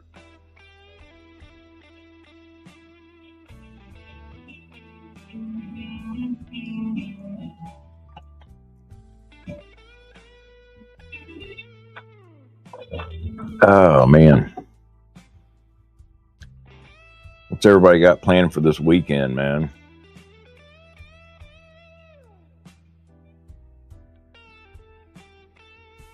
Yeah, most of the time. That's why I kind of like, if I'm out in the day, usually I'll use a single flame torch. You know what I mean? And, I can at least point it right at it, come back, give it some fucking distance, and then I can just paint the orange with it, and I can see that, so I can kind of control what I'm doing, but open flame and shit, or a soft flame, you just can't fucking do it with that.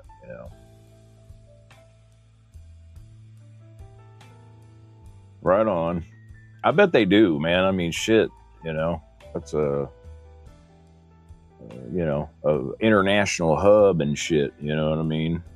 I mean, a lot of people coming into this country fly in through Miami. Yeah,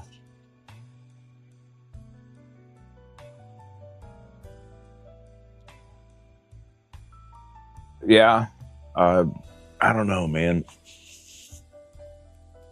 I think when Brenda and I retire, I think I'm going to get a little place down on Lake of the Ozarks, and have me a dock and a little fucking lake house, and hang out down there. And fuck, it's damn near like fucking Miami, man. So Lake of the Ozarks is in the middle of Missouri, and it's a bunch of rivers, basically the Osage River, but they flooded that bitch out. They logged it. They cut all of the trees down, flooded that sumbitch out, built the dams, and man, that lake, there's no size limit at all on length or horsepower. I mean, dude, if you could get the fucking battleship Missouri up in that bitch and put it on that lake, you could put it on there, and I've seen some fat fucking boats, and it's like a lot of fucking millionaires and shit from like fucking Chicago, St. Louis, Dallas. I mean, there's motherfuckers from all over that got places down at this lake, and there's just, fucking cigarette one, fucking race boats everywhere, and fucking tri-tunes with fucking decks on the top of them and slides, and just a fucking amazing lake. And they got so many cool fucking places to hang out and eat and just go dock up, and and good fishing, man. Great fucking fishing down there. Really good crappie fishing. The blue cat is just amazing down there, and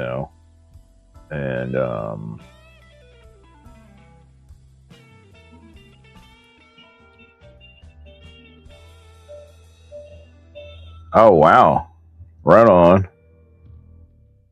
I love me some Padrones, man. They're really good.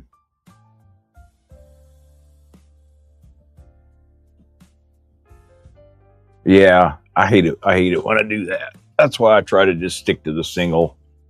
You know, I mean, or I got the, I got the fucking lightsaber. Now I ain't got no problem lighting anything with that motherfucker because you fucking spark that bitch up and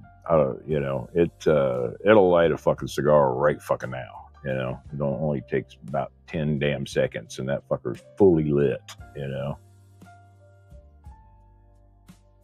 Yeah, dude. So I've got a little 14-foot low V bottom fishing boat. Just got a 25 horse Evan Root on it, or it's a Johnson. Basically the same thing. And I got a lake like 5 minutes from my house called Lake Jacomo, Jackson County, Missouri, Jacomo.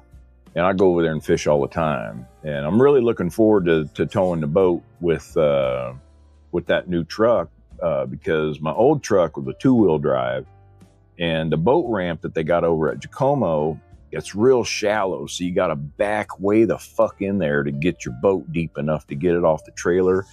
And then it's like it's all mossy and shit, so like when I load the boat, when I'm landing it and pulling out, it's like I'm always fucking spinning out. So it'll be nice having that fucking Ranger. I can just lock it and fucking 4-wheel drive and and pull it right out, and that thing, hell, I think it's got like 5,900 pound towing capacity. It's that FX4 off-road version with the tow package and the whole fucking 9 yards. You know what I mean?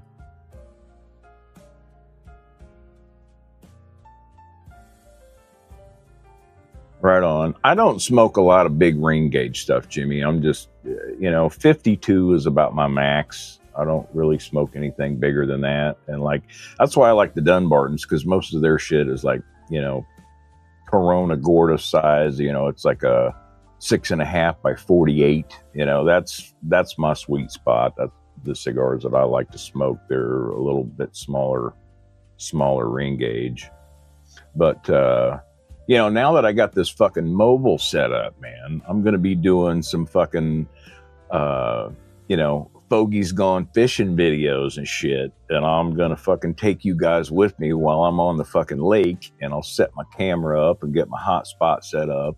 And I'll just sit there and be fucking fishing and smoking cigars with you guys and fucking take you fishing with me and shit, man. I'm really looking forward to doing that this fucking summer. This is going to be fucking awesome, And I got, LED lights all over the inside of my boat and shit. I can light the whole fucking thing up and see everything. And, I haven't fished much in the last couple of years just because I've been so fucking busy. But I told Brenda, I was like, baby, I'm fucking fishing this year. I don't give a shit. And if you don't want to go, that's fine. But I'm going to get my ass out and do some fucking live streaming from the boat. That'll be kick ass.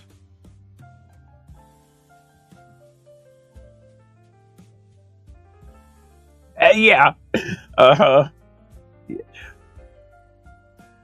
Yeah, they're trying to back like a fucking Mastercraft down with a fucking Yugo and shit, That's crazy. I bet. Yeah, and I've watched some of those videos, motherfuckers jackknifing their shit the whole way down the ramp and, fucking almost fucking sinking their fucking cars and shit,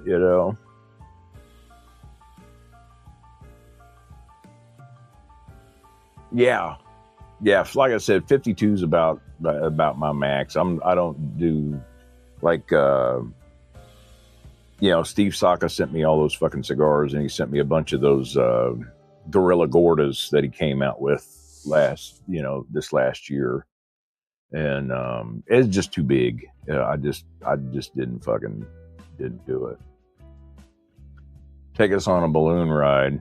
Well, there's actually I'm not too far away from Kansas. I'm on the eastern side of Missouri in Kansas City, and there's all kinds of fucking balloon ride fields, because it's just wide the fuck open. It's goddamn wheat for, fucking miles and miles and miles and miles.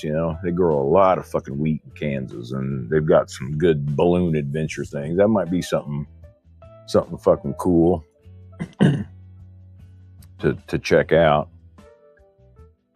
So this is something that I want to do for this week's giveaway. So if I find something that I really like, okay, so I've been trying to come up with a name, because I always name my shit. So I've been trying to come up with a name for my truck. So you guys, throw some ideas out there, and throw some names out there, and I'll look back through the fucking chat feeds, and if one of you guys picks a really good fucking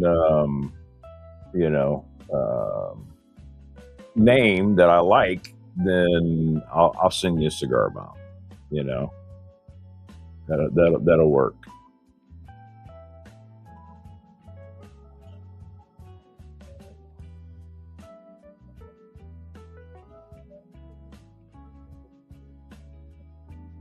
Yeah, man, I like pontoons too. In fact, you could have pontoons down on Lake of the Ozarks all the time, man. But with the big ass fucking boats, I mean, dude, they got like 80-foot fucking Carver fucking boats and massive Sea Rays and just giant shit down there. And that lake, the swells on that lake get so freaking choppy that everybody down there now has got tritoons, and they have this fucking. They started out, it's called the Shooter Shootout. So they have a race once a year, and it's the weekend before Labor Day. And dude, we've even had like the fucking Sheikh of Qatar fucking bring his race fucking boat down there. And it's just, they fucking no wake zone the lake for like a mile. And then the racetrack, you start from zero, and it's just top speed. And dude, I've seen some fucking tritoons down there that are going over 115, 120 fucking miles an hour, man. It's fucking crazy. I mean, just the ass end of that motherfucker is sticking out of that fucking thing, And but they've got some big boats, and they had, that fucking, when the Sheikh of Qatar came in and brought his shit, dude, I think he went like fucking 168 fucking miles an hour in that course. It was fucking crazy. And they used to bring like the fucking Miss Budweiser hydrofoil down there, and then just a lot of local guys, and just everybody racing their cigarettes and their fucking Eliminator fucking catamarans, and just, oh my god, you see so many fucking boats. One of the coolest boats I ever seen, though, it was about a 36-foot Eliminator cat, and the guy themed it after Flash Gordon, and it was a fucking turbine. It was a jet engine fucking boat called Flash Gordon. It was fucking sick. Never seen nothing so fucking cool in my life, man.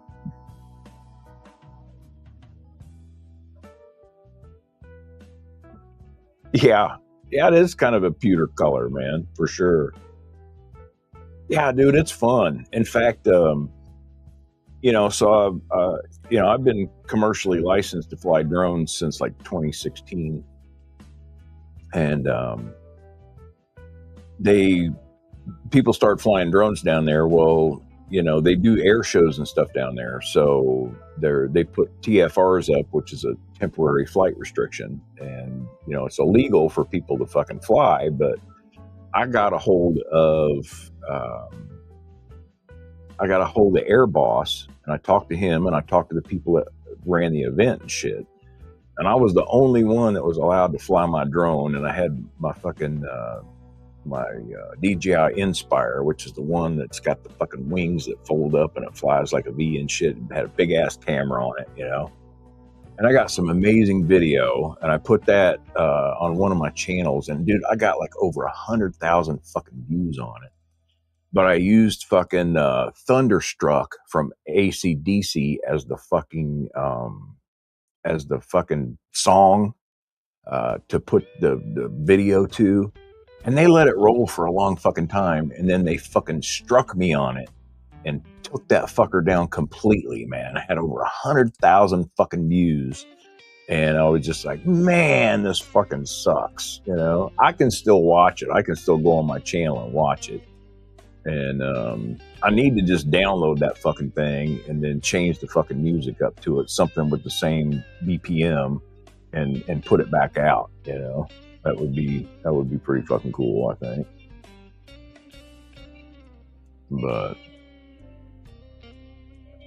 I don't know. It's pretty fun down there. And then they got a place down there called Party Cove, and they just fucking line up boats for fucking ever, man. You know, it's just like a flotilla. Just motherfuckers tying boats up. And that's the way it is at the race too. It's like, you know, a fucking mile long of just rows and rows and rows of fucking flotillas, man. Just boats all tied together and people fucking partying and flopping out them big old fucking party mats and shit, and just fucking people cruising around. But Party Cove, you go down there, and fuck, dude, there's fucking titties out all over the fucking place, and everybody just doing fucking beer bongs and shit. And just, it's fucking amazing, man.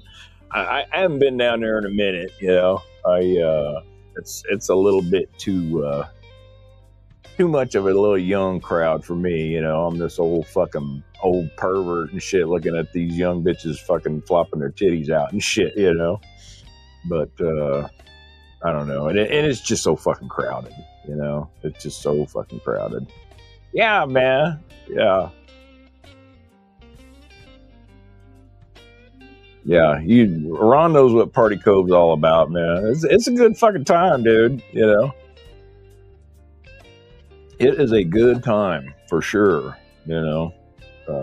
We used to go down there a lot, you know, fucking at least, you know, all the big holidays, you know, Memorial Day and Labor Day and 4th of July and all that kind of shit. And yeah, and I got some pictures, man. And I was shooting film back then, you know. I was shooting film, and they had this club down there. It was called Shooters 21, and it was on the 21 mile marker. And we used to go down there and party. And then after the bar closed, you know, everybody was still wanting to party. And they had this place that was called Aqua Pizza. And it was back up the way, and it was in this fucking cove.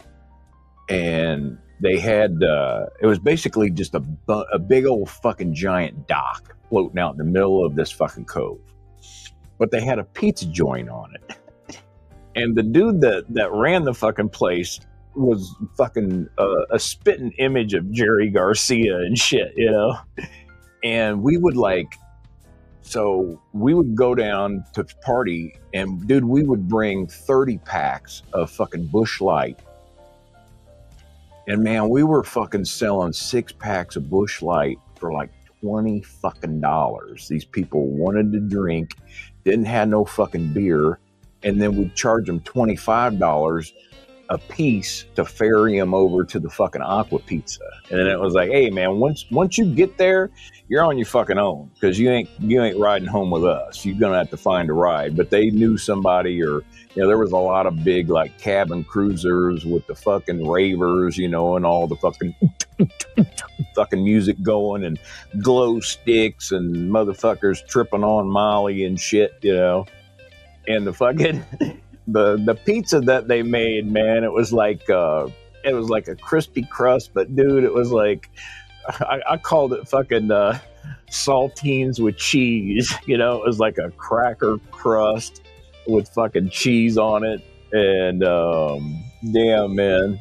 Well, yeah, it was cigar money now, but dude, it was like, you know, we'd charge these people for all this fucking beer, and dude, it paid for our fucking beer and our fucking gas for the boat for the whole fucking weekend. So, you know, we would just do that like on a Friday and Saturday night, and we got to drink for free all weekend, and we got to fucking boat around, you know. And, you know, gas on the fucking lake is always a couple fucking dollars higher than it is at the gas station because of the convenience of them trucking the shit down there to the dock, the fuel docks, you know. Yeah. Old Jerry Garcia and Mrs. Garcia, and she was this fucking scraggly old looking fucking skinny bitch, man, looking fucking rode hard and put away wet motherfucker, man. And they'd just sling their fucking pizza all fucking night long and feed all these drunk sons of bitches and sober them up, and then everybody just fucking leave. Yeah, some of us would fucking hang out till the sun would come up, and then we'd fucking we'd boat all the way down to Bagnell Dam and go to this place called Stewart's, and they had these fucking giant biscuits, but they had these fucking cinnamon rolls. I swear to God, they were like that fucking big, just almost the size of a plate. And we'd just go down there and buy a couple of those and chop them up and throw a bunch of butter on them, and everybody eat those and kind of sober up. And then we'd go back to the fucking house and sleep for about fucking 3 or 4 hours till about maybe 11 or noon, and then just fucking start all over again, you know? It was, I've had so many goddamn good times down at the Ozarks, man. And that show, that Netflix show Ozark, it's based off from that lake, you know? That's Lake of the Ozarks and shit, you know? But there's a lot of rich motherfuckers down there, man. You wouldn't believe some of the fucking places down there got, you know, fucking bronze statues of like deers and elk and shit with these fucking rolling goddamn waterfalls coming off the back of their shit with these giant pumps pumping that lake water. And their whole fucking shoreline is just like a giant fucking waterfall. It's fucking just amazing, man. Yeah, boat gas. And, you know, this has been a minute ago, but, you know, to fill up Tony's boat, he had a 36-foot sleek craft with a, you know, just a single fucking big block in it. And it would cost almost $400 to fill that motherfucker up. And then my buddy Heath had a Black Thunder, which they're made in Missouri. And it was a twin big block. It was twin 502s with the Bravo 3 outdrives. It's got the twin counter rotating fucking propellers on them and shit, you know. And it cost him almost $800 to fill his shit up. And then his dad had a fucking Sea Ray. He had a fucking 54-foot Sea Ray, which is like a cabin cruiser boat. And that motherfucker was putting like $1,800 worth of fucking diesel fuel in that motherfucker every fucking weekend, you know. He owns a business out in fucking St. Charles, Missouri. It's called Rustique, and they're the third largest producer of polyvinyl extruded mobile home skirting. And they make that, and then they build and manufacture and install their own brand of sunrooms and shit. So multi-million-dollar fucking business. These guys got fucking money out the ass. But, you know, you would never know it. You know what I mean? They're not fucking hoity-toity. And, you know, my buddy Heath is just a great guy to hang out with. I really love spending time with him and his family and shit. And, you know, they had fatty cribs, you know, right across from like Tantera and shit. And we could just sit out on their dock and get in the water and watch the fucking fireworks on 4th of July and shit, and just float around and be drunk. And fucking had a tie-dye party one 4th of July, brought a bunch of fucking dye down, and everybody, I told them to bring 100% cotton shirts, and we're all going to make tie-dyes. And we did, man. We made like 30 fucking tie-dyes, all of us. And the next day, after, you know, you got to let them sit for like 24 hours and rinse them out and wash them and shit. But then you just, we was just this gang of motherfuckers running around tie-dyes that everybody made and shit. It was great, dude.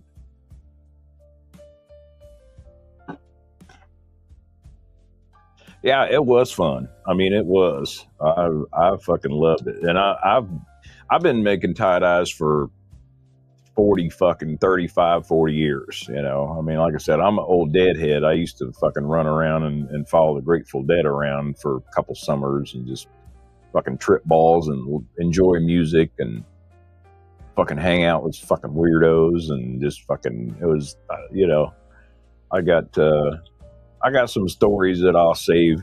Uh, I got to dig up some pictures and some old videos and shit of me back in the day at some of those concerts and shit. You know, it'll be a good stick in a story fucking episode for sure. But yeah, those days were just packed full of fucking fun, and you know, fucking running, you know, fucking four-wheelers down in the woods and trails in the woods, and just, I mean, just so much fucking fun shit to do down there. So I guess I went off on that tangent, you know, because Donuts was talking about retiring down to Florida. Well, that's where I want to go retire. You know, it's close, and I like being in the middle of the country. You know what I mean? I like being in Missouri. I'm pretty much smack dab right in the middle of the country, so I don't have to travel. You know, if I go to the coasts, it's a bit of a drive, but you know, fuck man, like we used to go up to Sturgis all the time, and you know, go to fucking Dallas and Oklahoma City, and Denver is like a 10-hour drive from here. You know what I mean? So we can get up at like fucking 5 o'clock in the morning and, you know, hit fucking Denver and have a late lunch and then go run around and do whatever, you know. But, yeah, I've never been down to the Keys. You know, I know they've got like that fucking buoy or whatever, you know, the southernmost part of the, I'd like to go down there and check out the Keys for sure. And, I'd love to get down there and do some fucking offshore fishing, man. I've never done that. And we went down there for a buddy of mine's wedding. And I wanted to do, they had these charters that were really cheap where you could go shark fish. And I wanted to do it. And I had another buddy that talked into it, but everybody else was just like, no, fucking, I want to go fishing. You know, they wanted to go to the fucking clubs and the titty clubs and fucking, you know, which, I mean, that wasn't a bad alternative, you know. You know, well, you know, get a couple bottles in the VIP room and shit, you know. We was the fucking sharks. You know, well, the bitches was the sharks because they was fucking they was bloodthirsty for our goddamn wallets, you know. Spent a lot of fucking money on that trip, you know, for sure.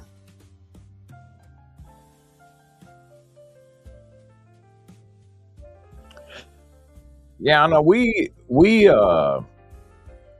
had a really mild, you know, we get a lot of cold shit and snow and stuff here in Missouri, but this last winter, I mean, we had a few brutal cold days and we only had like 2 fucking snows. We had one that was like slushy, wet, maybe got about 6 fucking inches at the most, and then we had another one that was just like powder.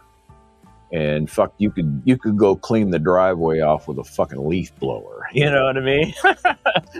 And that's about it. You know. Now the year before, I was still working for the city of Blue Springs, and I had to plow streets. You know, and man, we had a brutal winter that winter. Man, we had like 3 storms back to back within about a 2-week fucking period. And the first one dumped about 16 inches on us, and then the next one dumped 10, and then the next one dumped about 10. And so fucking I was living in the motherfucking plow truck, you know, and we did like split shifts, you know. Half of us worked noon to midnight, then half of us worked midnight to noon. But I always wanted to get on the midnight one because there wasn't no traffic and shit. You know what I mean? We didn't have to deal with a bunch of fucking cars. We could get in these fucking neighborhoods and carve everybody out of that shit and not have to worry about, you know, running into motherfuckers and hitting cars and shit like that, you know?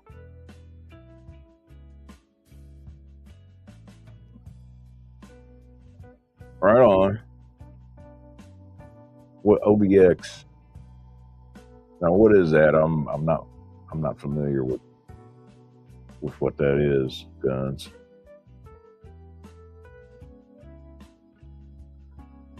Oh, beer, crabs, and ocean. Okay, yeah, dude.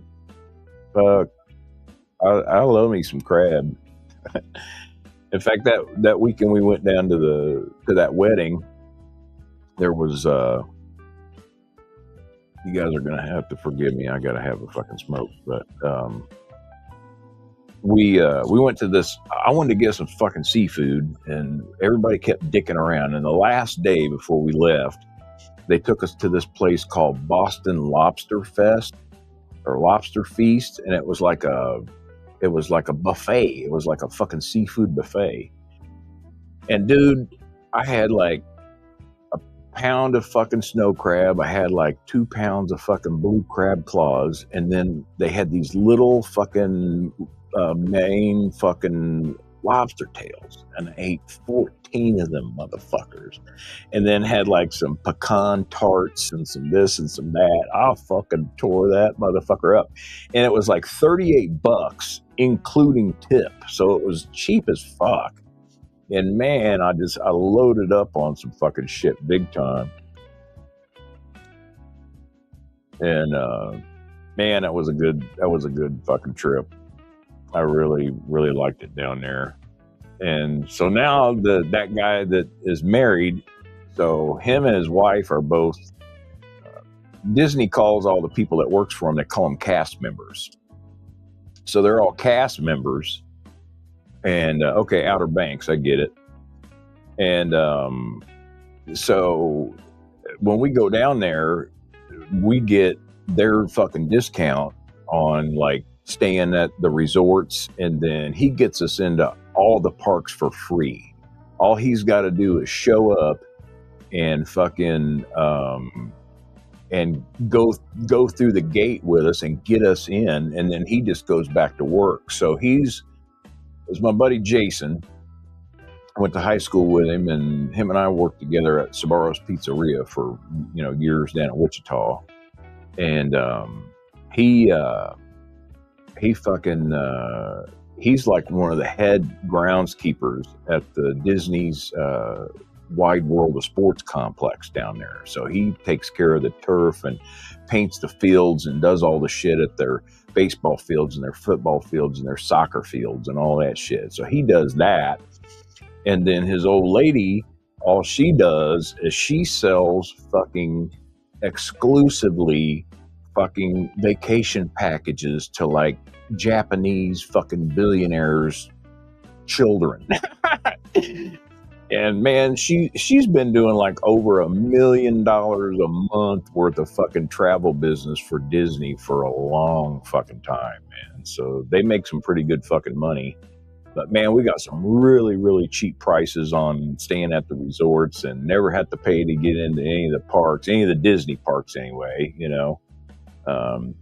If we wanted to go like Planet Hollywood or something like that, we had to pay. But yeah, we got to go do all that shit for fucking free. It was fucking awesome. Good cheap vacation. And then and then we'd go trip over to like Cocoa Beach. Go hang out at Cocoa Beach and just fucking chill and have a good time.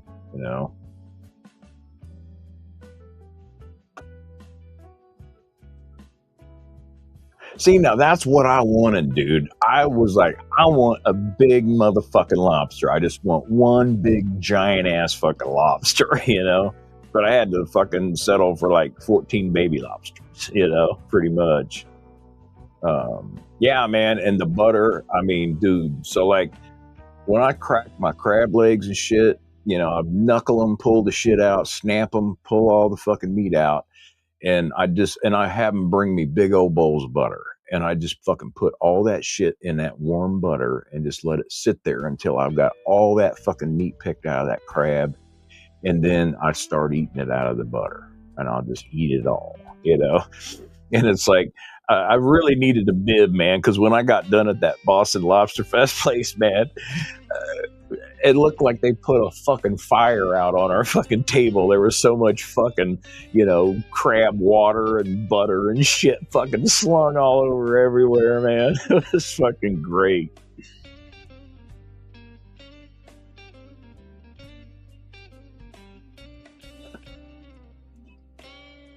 Yeah, Brenda loves the beach too. I like going to mountains. I like going to Colorado. I like going to fucking Montana and Wyoming and shit like that.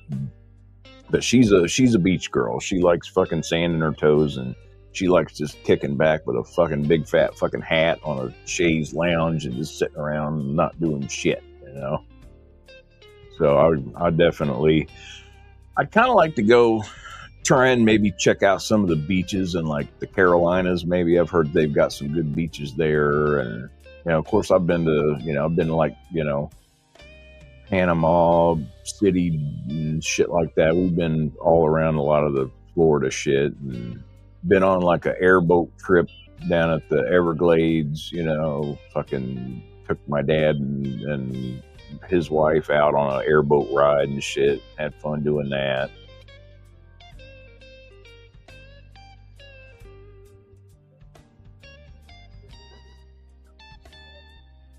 A lava soap and a garden hose. Yeah.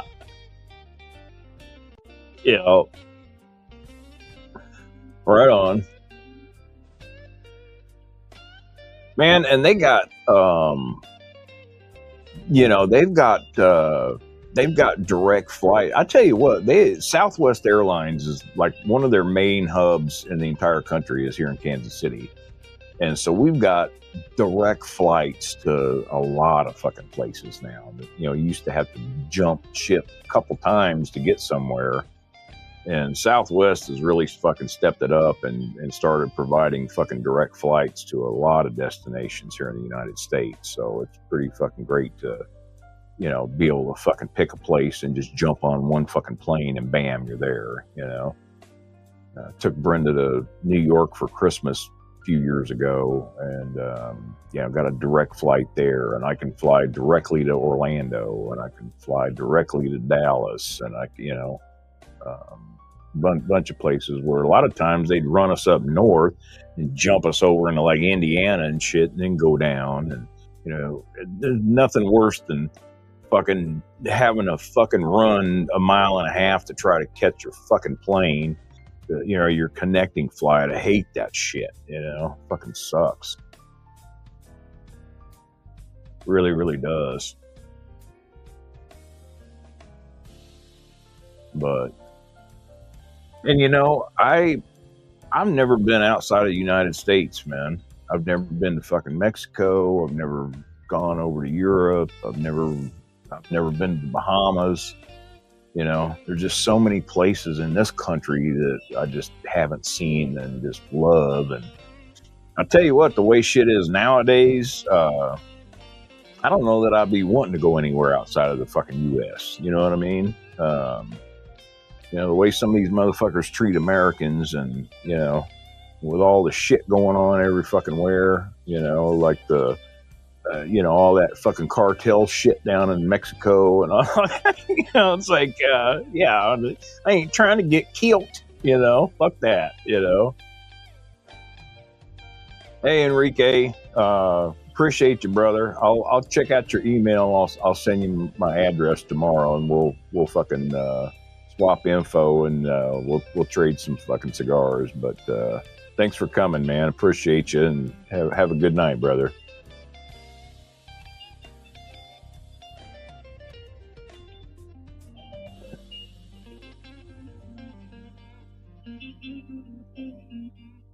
Yeah, man, I haven't been. We went down to New Orleans on like a church trip that they had this big convention at the Superdome back in the 70s. And we drove and we towed our camper with our big ass fucking van. And I remember driving across the fucking causeway on Lake Pontchartrain and remembering how trippy that fucking was going down there. And we stopped at this little place on the south side of the fucking causeway, and at this place called Bart's. and got a bunch of seafood and shit and ate. And then we went to our convention, and then we went down to like the French Quarter and did all that stuff. And but shit, I haven't been down to New Orleans since like fucking 1978. You know, I was still a young kid last time I went down there. You know, but yeah, man. There are just so many fucking cool places to go, and I've never been like, you know, up around like Maine or Boston or any of those parts of the country, and I've never been like Northwest. I've never been to like Washington or Seattle or, you know, any of those places. You know, there's just so many fucking great places that you could go, you know, right here in the United States, you know.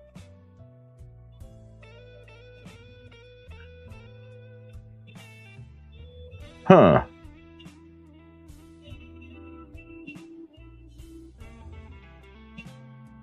Huh. I'll be damned. I didn't know that.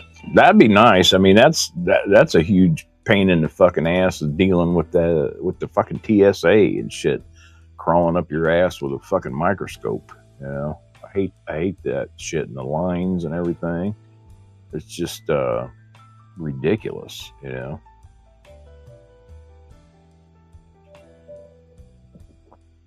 But I don't know. Brenda and I are trying to plan some kind of trip for this summer, but I don't know where we're gonna go. You know, and I kind of had to dip into my savings a little bit to fucking come up with the money to buy this truck and pay the down payment, and then I got to pay the fucking sales tax on the motherfucker, and you know, I probably dumped about $1,000 in parts, you know, just to get it all fixed up the way that I want to. So that's kind of tapped into my fucking travel money a little bit. But God, all the overtime I've been working, you know, shit, I haven't worked less than 65 hours in like the last 6 fucking weeks. You know, I've been working my ass off. So I've been getting some good checks, but you know, I don't know. It's just so fucking expensive to do anything, man. You know, and I'm not too far from Branson, Missouri, which I don't know if you guys know this or not, but Branson, Missouri has some of the nicest fucking golf courses in the country. You know, I mean, they're just known for it. There's just tons of fucking really great golf courses down there, and it's about a 3-hour fucking drive. And the resorts that they have at these golf courses is just fucking amazing. I mean, you could fucking chill out down there and, you know, do like an all exclusive fucking package and eat and drink whatever the fuck you want, go play some golf and you know, oh yeah, it does, you know, it does, especially, you know, my old ass, dude, I fucking feel it, you know, I just get plumb fucking tuckered out, you know, but I'm on a mission to get these houses back in shape and make them nice for our clients and shit. And you know, my boss, she's fucking, dude, I've since the last week in February, I've spent over $200,000 of my fucking boss's money putting them back into these houses, hiring contractors and pouring concrete and doing this shit. We had week before last, we fucking had to pour a 200-foot driveway that fucking parking area that cost fucking $50,000 for one fucking driveway. You know, and gutters and tree work and quartz countertops and kitchen remodels and flooring and fucking tree work and fucking chimney repair. And man, I've been playing fucking project manager for 2 fucking months, and I've been busy as fuck. You know, I'm ready to get all this shit done so I can just go back to being a maintenance man and, you know, slapping up a little coat of paint here and there and changing out some light bulbs and shit, you know, replacing some fucking remote control batteries and shit, you know, kind of fucking chilling a little bit. You know, the money's nice, but God. Yeah, man. Branson is fucking amazing, you know. And you know, I remember going down there as a fucking kid and You know, my dad used to call it "Steal Your Dollar Silly." That's the little amusement park called Silver Dollar City, and you know, it's like amusement park, and you go in there, and you know, they have like a lot of this old time crafty shit. You know, motherfuckers be making like wood buckets, and you know, they'd be like making candles and you know, fucking, you know, wool, you know, spinning shit, doing all this old timey shit, you know. And, that's pretty cool. And you know, there's some really good restaurants. They got this fucking butterfly pavilion down there that you can go in this fucking place, and they just got hundreds and hundreds of fucking species of butterflies, and just walk around in there, and they like just fucking land on you and shit, and then you just sit there and look at them, and it's fucking cool as fuck. And then they got, you know, all kinds of zip lines and go-karts and fucking these duck boats. It's like these old fucking military amphibious boats. That was a big thing down there, but a few years ago, fucking the motherfuckers took a group of people out in a storm, and some motherfucking people died. You know, it was like several people fucking died on these duck boats and shit. So they've kind of put the kibosh on that shit a little bit.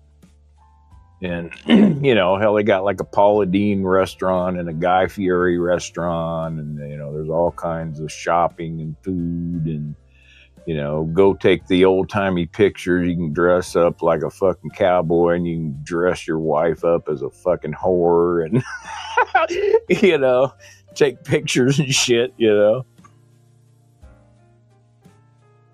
I guess they call them dance hall gals, you know. Excuse me.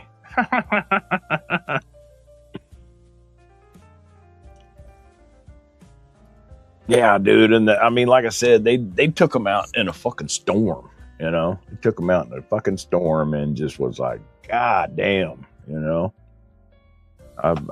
It was horrible, you know. I felt really bad for some of these fucking people, man.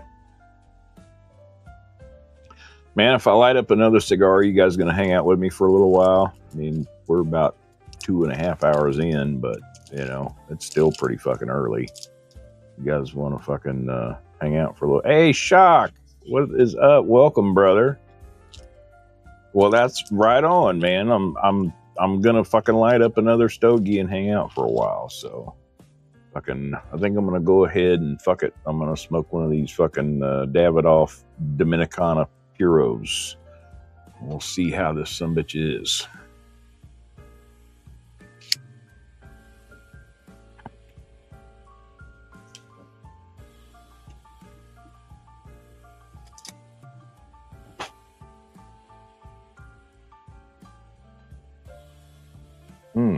Good draw on it. Got pretty good taste.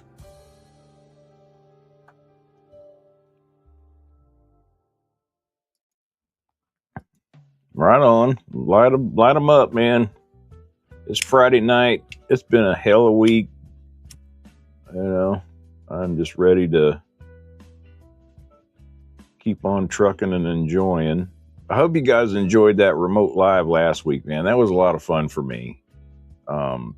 Putting all that shit together and just, you know, being down there at a place that I love to go hang out anyway. And that's going to open up a lot of freaking opportunities for me to, you know, to take you guys to some really cool places and shit, and meet some people and just have some fun, you know.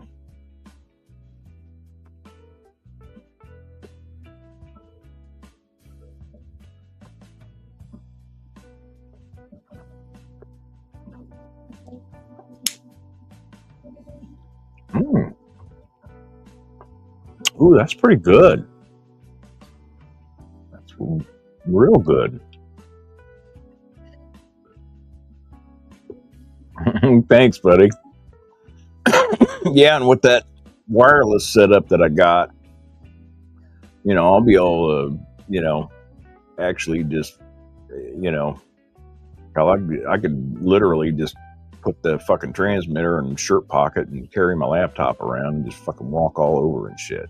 And I'll probably do that when some of these soccer motherfuckers get here and shit, man. I'll just live stream and go down to some of the bars and shit down in Westport and stuff and just sit down and start fucking rapping with motherfuckers and mic them up and shit and talk to them and just do that live. That'll be fucking awesome.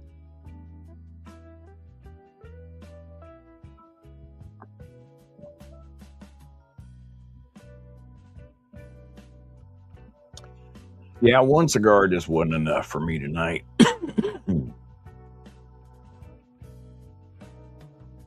Thanks, man. Yeah, it's you know, it was fun and it was a great spot, great, great background, and watching people drive by and just something different. Nobody's getting up and walking around with their fucking cameras while they're live streaming, unless they're doing like off their phone or something. But my shit was looking good, wasn't it?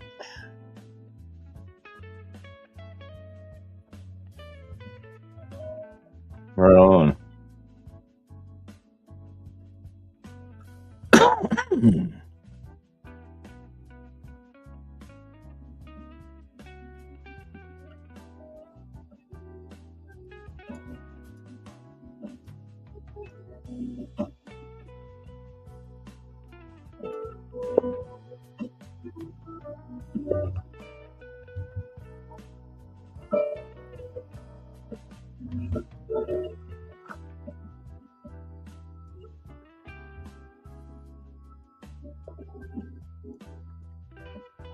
It's pretty smooth on the French Exhale too, man.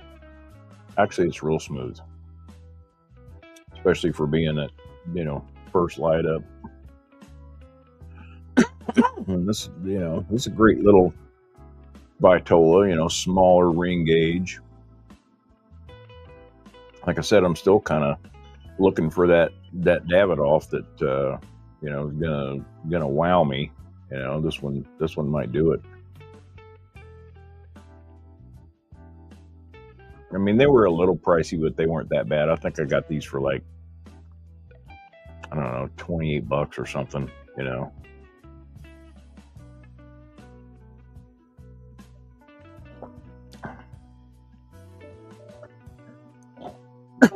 And I don't know, probably my favorite Davidoff that I've had recently was that fucking Chef's Edition or Chef Special or whatever the hell it was. That was a good cigar for real.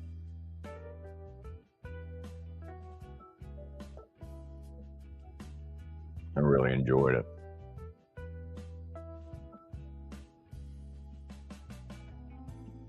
Yeah, this is more of a medium. This is a medium cigar to me.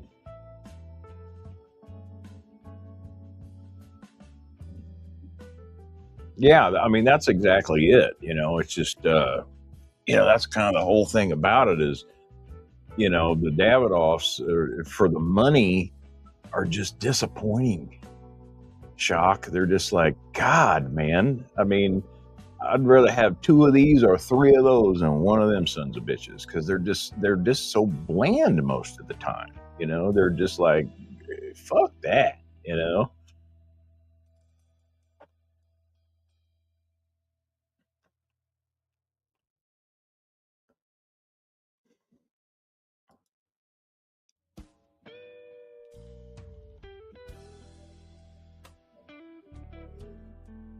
Did you get one of those soccer balls, man, motherfucker?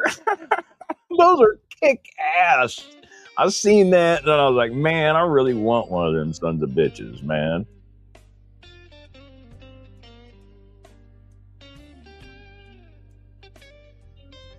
Yeah, that Plasencia Almendacillo is good. What'd you have to give for that fucking soccer ball, if you don't mind my asking, man? I'm curious as to what those fucking go for. I would love to have one of those for the fucking World Cup guys. You know what I mean? They'd go fucking gaga over that shit. You know what I mean? For sure. Well, I had a Placencia this week that I hadn't tried before. It's the, where the fuck is it? Somewhere here. I think it was the 151. You guys ever had that Placencia 151? That's a good fucking cigar. I haven't smoked a whole lot of Placencias, but I have the Alma Fuerte and the fucking Decilio. And then I did smoke one of those fucking Year of the Horses this year, the one that had that fucking little fucking ponytail hanging off the cap. That was a good cigar. I really liked it.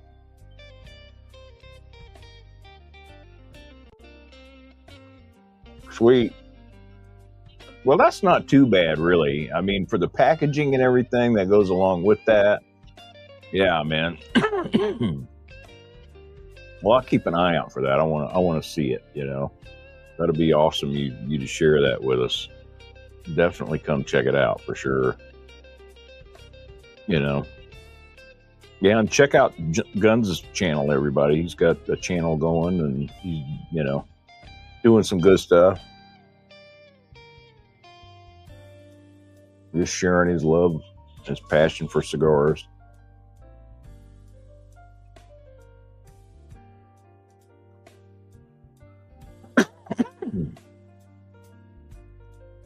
Right on.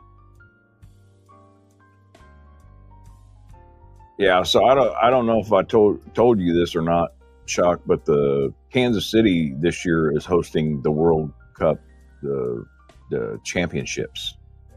So we got people coming in from all over the world, fucking fixing to invade this fucking city, and just gonna be fucking soccer fucking shit for fucking months, you know. For sure. Well, there you go. Getting you some love from a brother. I mean, that's, you guys don't realize how much that helps, and how, like I said before, I don't have any fucking misconceptions that this fucking channel is ever going to get monetized. I mean, maybe someday, but I don't do it for that. I fucking make these videos, and I do this shit for me, because I enjoy it, and I have fun, and I love talking about it, and I love sharing the shit with people, and I love sharing cigars with people, and,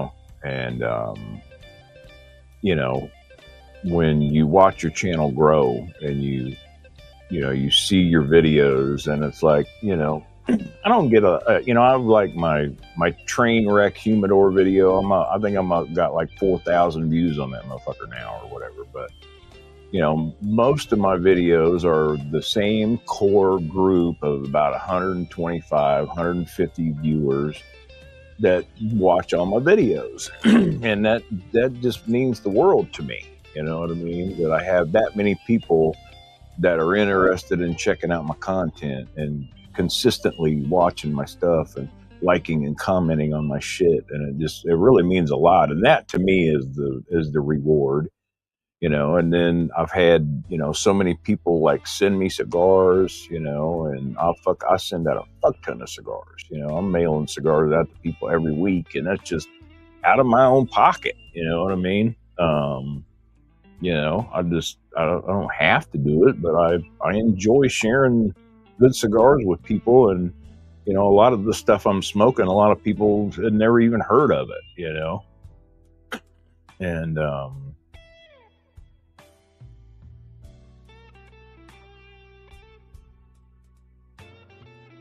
oh my God, fuck that, I guess if you got it, but Jesus, man, think of the fucking soccer party you could throw with $1 million fucking dollars. Give me a break.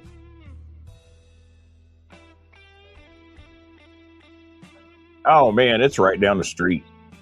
I mean, it's, Arrowhead Stadium is 15 fucking minutes from my house. It's where the Chiefs play, is where most of these matches are going to be at. Yeah, and I appreciate it. Thank you guys. And it's great. I've had 10, 12 people in here hanging out with me all evening, and we're having a good time. And it just keeps getting better and better. And like I said, tonight I really didn't want to just have any topics and shit. I just wanted to fucking host a virtual lounge and just fucking hang out and bullshit. Sometimes it gets to be, quite a bit of work to always try to come, and it's like, it don't always got to be like that. You know what I mean? It doesn't always have to be, this structured fucking thing. Just light up and flow, just enjoy each other's company and just fucking chill, Well, you're welcome, dude. I'll send you out some goodies first of the week. You email me your address and shit, so I got you. And glad you won the contest and shit.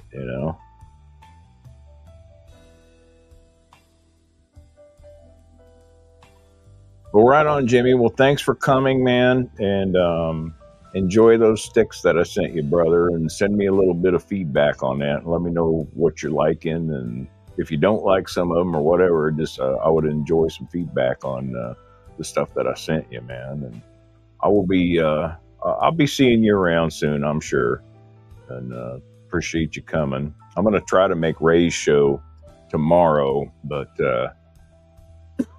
I need a break, man. I got to get this last shock on this fucking truck and get some shit fucking done.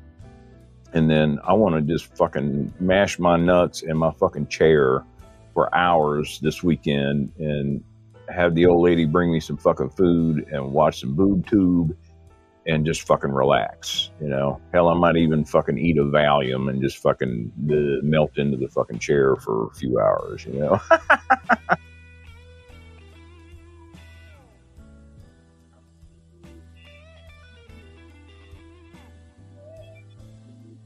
Yeah, dude. Yeah, and dude, we got Eric Bieniemy coming back as our fucking offensive coordinator, man. This motherfucker that was running the show last year fucking fucked us. He just shitty play calling, and man, you watch, man. We're gonna be back this next season. I'm telling you. We got some good young talent coming in. We made some good picks at the draft. I'm excited. Well, thanks, man.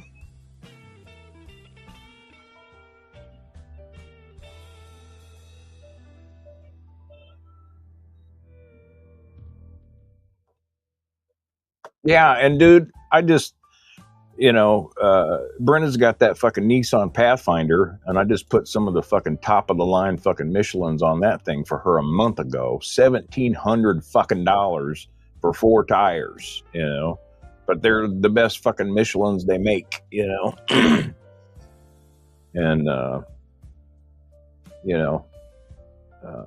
grandpa would always give me advice on shit, and I remember him saying, it's like, don't ever fucking chintz spending money on something that goes between you and the ground. Don't cheap out on fucking shoes. Don't cheap out on fucking tires. You know what I mean? Spend the money and get some good shit.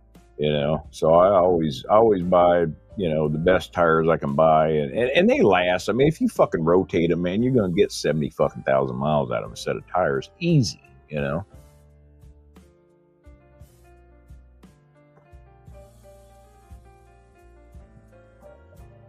Man, this is really good, guys. I'm telling you, it's not real spicy. It's just, man.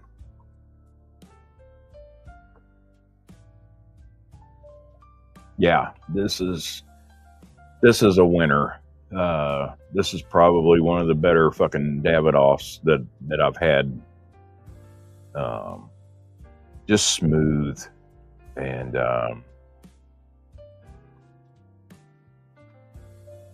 it almost has like a pecan wood smoke. Like when I'm fucking smoking a brisket with pecan wood, I'm tasting that in my mouth right now.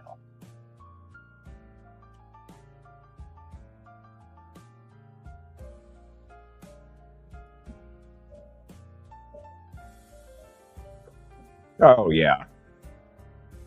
Yeah, definitely, man. When I start getting twinges and my fucking shoulder muscles fucking cramp up on me and shit, pop a fucking Valium and chill out a little bit.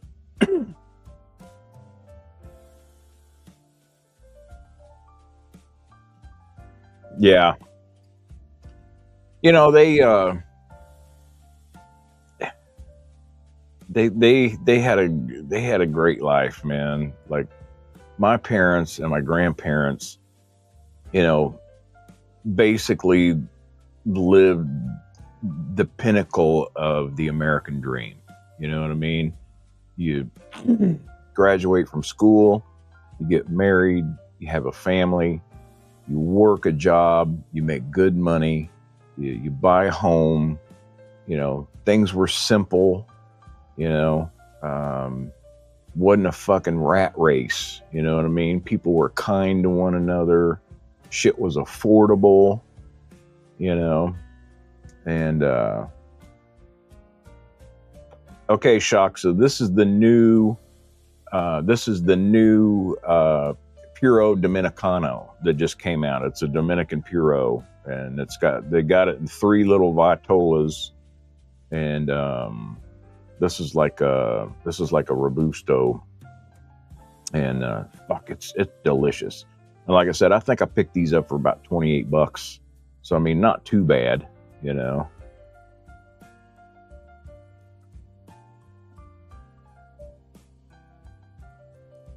well, fuck, you went deep in your pockets for that, motherfucker. Well, congratulations. I would love to try one of those, but there ain't no fucking way I'm going to spend $700 on a fucking cigar. For sure. But yeah, man, I mean, if you got it and you're a 50 is a big fucking thing. You know what I mean? Because once you hit 50, you're firmly standing on a fucking banana peel with 1 foot heading to the grave. You know what I mean? And it's like, that's when your fucking body starts fucking falling apart on you and shit starts fucking hurting, and fucking drinking just fucking kills you with the fucking hangovers that last for 3 fucking days, and just all the aches and joint pains and all the fucking shit. Yeah, 50 is a big mark, man. I can see well why you would fucking pop for a fucking dreamsicle like the fucking, the Blanco, man, for sure. Yeah, and they just came out, Ryan, so they should be pretty readily available. You know what I mean?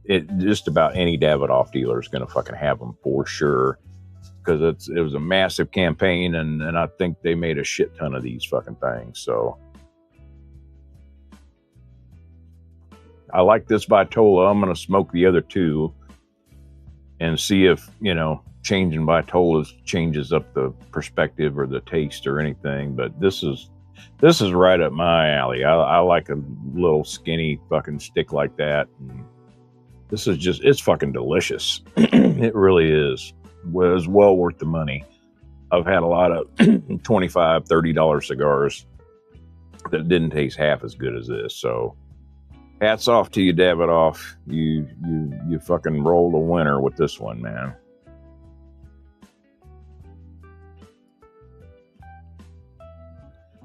Yeah, I smoke a lot of Robustos, man, and I smoke a lot of Corona Gordas. I think Corona Gorda is my favorite Vitola. Small ring gauge, good long smoke. I think you get a lot more flavor out of it, and they don't get so fucking hot. And that's kind of why I like smoking Lanceros too. You know what I mean? The smoke, you don't have a fucking volcano hanging off the end of your fucking finger, and the shit's hot and the fucking smoke is hot because, you're fucking, smoking a thermos,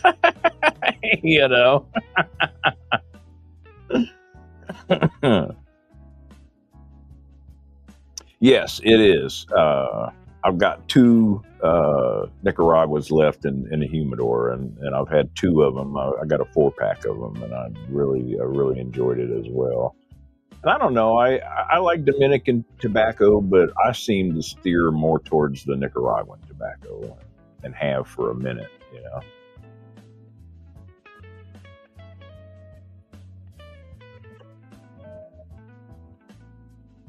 Yeah, it's just smooth, real velvety smoke. You know what I mean?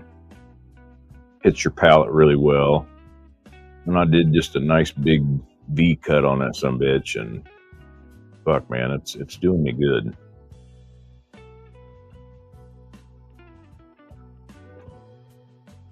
And that I don't know. Some people don't like it, but I like that Winston Churchill late hour too. That's a decent cigar. And sometimes you can find a pretty fucking good deal on those.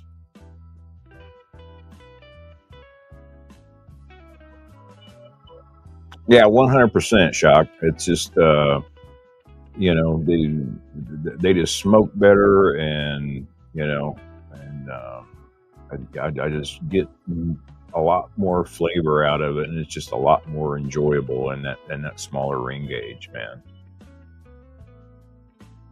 Yeah, and if you're paying, you know, that much money for one, it better fucking taste good. And that's why I'm such a fucking huge Saka fan, and that's why I love the fuck out of the Brulee Blues. In fact, I turned Marvin on. I sent him a massive fucking Dunbarton bomb, and then I've sent him some Brulee Blues already, but he smoked them and he really likes them. And you know, I like that Brulee Blue. I like that Solita Red. You know, it's basically that Corona Gorda size, and you know, I smoke a shit ton of those, man.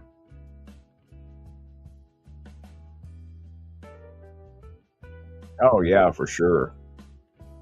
You know, fucking uh, the fucking Hoya de Nicaragua makes some really good fucking puros, man. In fact, that Hoya fucking Connecticut is fucking delicious. I like smoking those for breakfast sometimes with a good fucking pour over.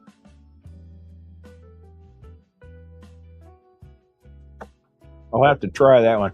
I haven't smoked much Romeo and Julietas. I haven't smoked a lot of their stuff.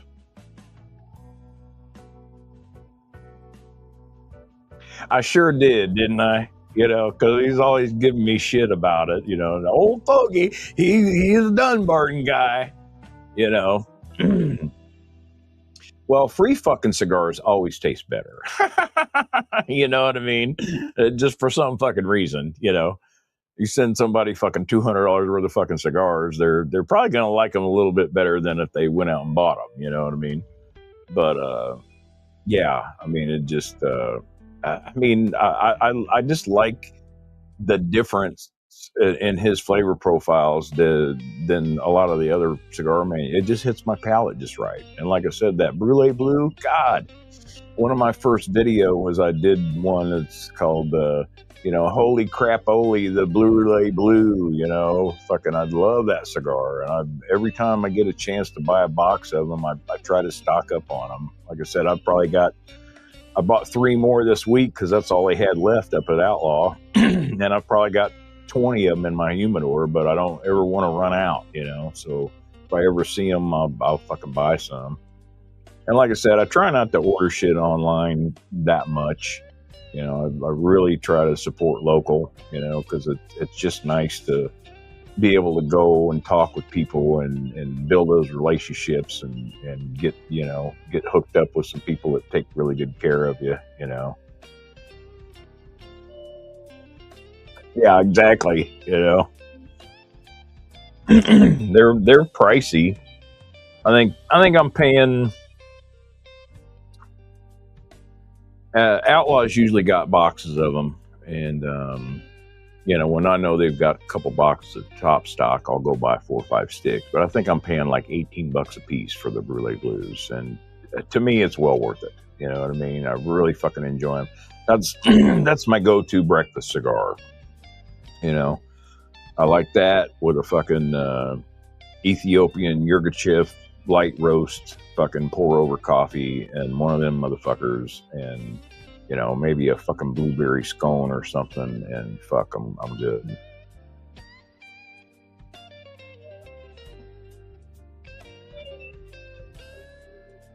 Oh, dude, yeah, I've got some of those in my fucking humidor. In fact, I've got some from the year before last that have been sitting in there for over a year. That is a great stick, and I do like to smoke Lanceros. You know, in fact, I've got one humidor. In fact, let me grab it real quick. It's my Lancero locker, and I'll be right back. Hold on.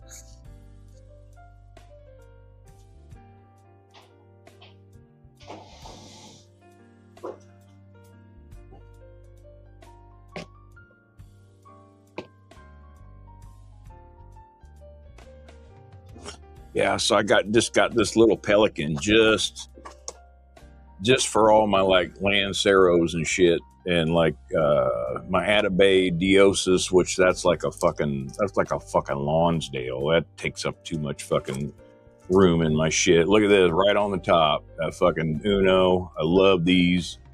These are really fucking good. And then I bought that Dunbarton GFY Lancero collection that had like 10 in there, and they're like all numbered and 1 through 10, but you don't know what the blends are. And I had heard that Saka was supposed to be coming back out at a later date and letting people know what the blends were on those different numbers. So I've been like, when I'll be smoking them, I'll fucking check them out.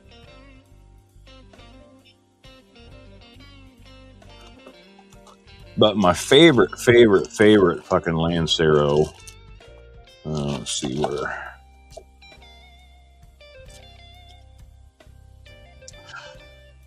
The fucking Liga L40, man. This motherfucker is. I smoke a ton of these. It's a fucking $20 cigar, but goddamn, these are made well and they taste fucking delicious. I love these sons of bitches. They are fucking good. Liga L40s. And then I got me a 2003 fucking Cohiba.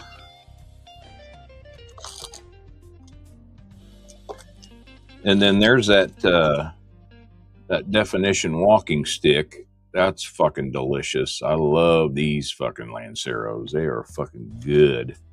Yeah, the L40 is the best. I mean, by far, best Lancero out there, in my opinion. And I smoke a lot of them. And Marvin sent me a couple of these, and I'm not sure. It's supposed to be like, it's like edible gold leaf on this little thing. I can't remember something that starts with a fucking C. What the hell are these? Let me look real quick. They are. Let me go on my humidors. Lancero locker. What is it?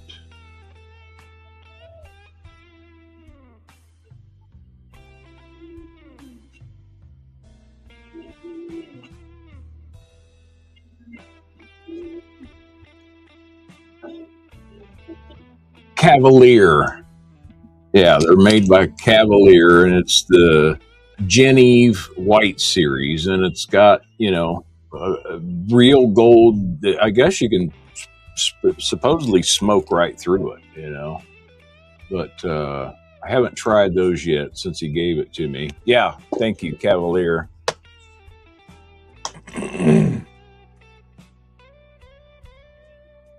Oh yeah, man. And Steve, he's a fan of the channel. Like I said, he sent me a big fucking cigar bomb from everything from PCA last year, and my hat and all that stuff. And we talk a lot. I get on his Facebook channel a lot and talk. And he's a huge watch guy. And we talk watches and shit. And I've got like my dad's fucking Submariner that I got. And I mean, I don't have 20 grand to go out and buy a fucking Submariner Rolex and shit, but I got one thanks to my dad leaving it to me. And he likes a Submariner, but he's got tags and he's got Omegas and he's got fuck tons of watches. So we talk watches a lot too. And just a cool guy. You know, the thing that I love about Steve is it's just no bullshit. You know what I mean? Yes, do my cigars cost a lot of money? Well, yeah. You know, I'm in the business of making fucking money. You know, but he really puts a lot of thought and shit into making his cigars and getting the tobacco and aging it right, and the construction is always on point. You know what I mean? And the packaging, you know, other than like his, you know, the fucking like the year of the Duque and the year of the Pausers that just came out, and like you know, his shit ain't flashy. You know, they're just basic wood boxes with some fucking badges on them and shit. And, you know, he doesn't pass on that extra fucking expense to you, you know, for all the fancy schmancy fucking boxes and shit that a lot of these other guys do. You know what I mean? Like, you know, look at Carlito, man. Jesus Christ, man. Some of my Opus boxes that I bought are some of the most beautiful fucking things I've ever seen. You know, that goddamn Opus 25th anniversary humidor that I got for Christmas that I keep all my Opuses in. Holy shit, that thing is fucking gorgeous, man. Just absolutely phenomenal.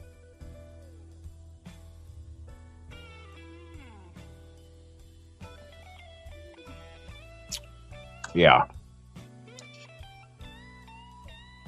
Highly recommend.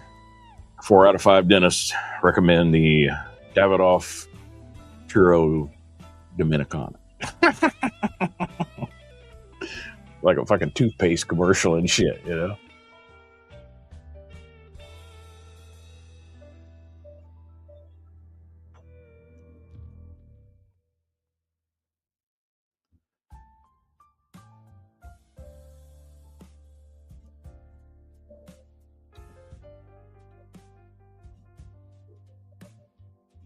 Yeah, I love that Sin Compromiso number 5. That's my favorite. You know, it's fucking torpedo, delicious cigar. You know, in fact, I sent Marvin one of those in that Dunbarton bomb.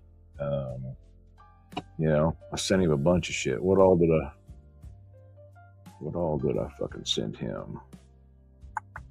Let me see.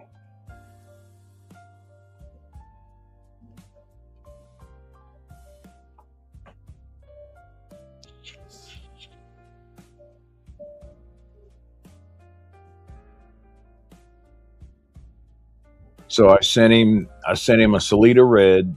I sent him a Year of the Duque. I sent him one of the DTT 127s, which that's the Smoke Inn exclusive. I sent him a Sin Compromiso number 5. Micarita Gorilla Gorda, which that's that big 6x60 motherfucker. I sent him a 10th Jubilee and Brulee Blue, I think, too. So yeah, I sent him quite a few. And so I was like, dude, you got to try these. Oh, and I think I sent him a Don Derma too, which is the Secreto exclusive. Now I don't know if you guys have had any of those, but that is a fucking good cigar.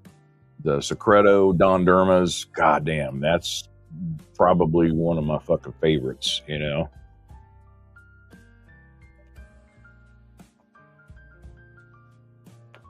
Yeah.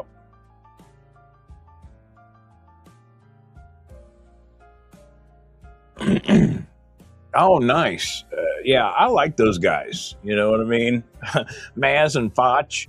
In fact, production-wise, man, there's nobody doing better fucking cigar content with them. Them motherfuckers spend the fuck tons of money on the cameras and the lighting, and just their production value is off the fucking chain, you know? But one of the things that I will say about them is, of course, they're in the cigar business, and they really pimp a lot of the regular, like fucking La Roma de Cubas and just, the My Fathers, and they're pimping cigars that just the regular guy can afford, and they smoke a lot of them, and they're not out there showing a lot of like craft blends and that kind of stuff. And that's kind of the stuff that I'm more into. The big companies, they got their following and they got their customers and shit like that. But I'm always looking for that something new, that little guy that, is broke into, just making some good blends and getting some decent cigars, and try some of that shit. Cause I've really found some gems, but then, I've also found some fucking dog turds too, for sure. Oh, wow. Stationed in Italy. Right on. That's going to be right up there with that fucking, that Davidoff that you got for, hell of a lot cheaper, and especially if he gave it to you for free, that's fucking badass, bro, for sure.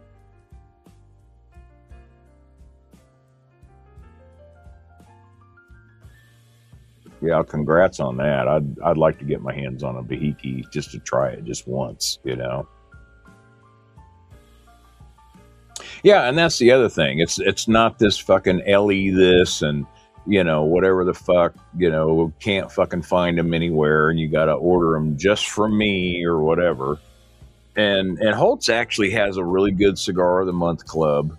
I joined it for a while when I first started smoking cigars, and I got some good shit. Hell, I got an Opus one time, and I got, some other shit that was really good, and just good solid bunch of sticks,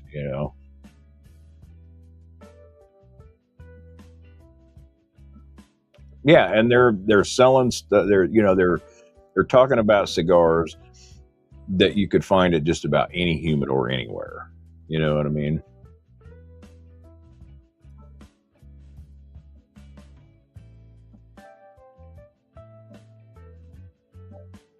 Well, that's cool. A little get back, a little fucking thank you for bringing him into the world of it and sharing your passion for it with him, and doing all that shit. It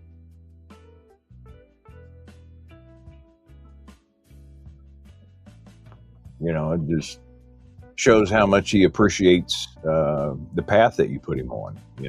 For real.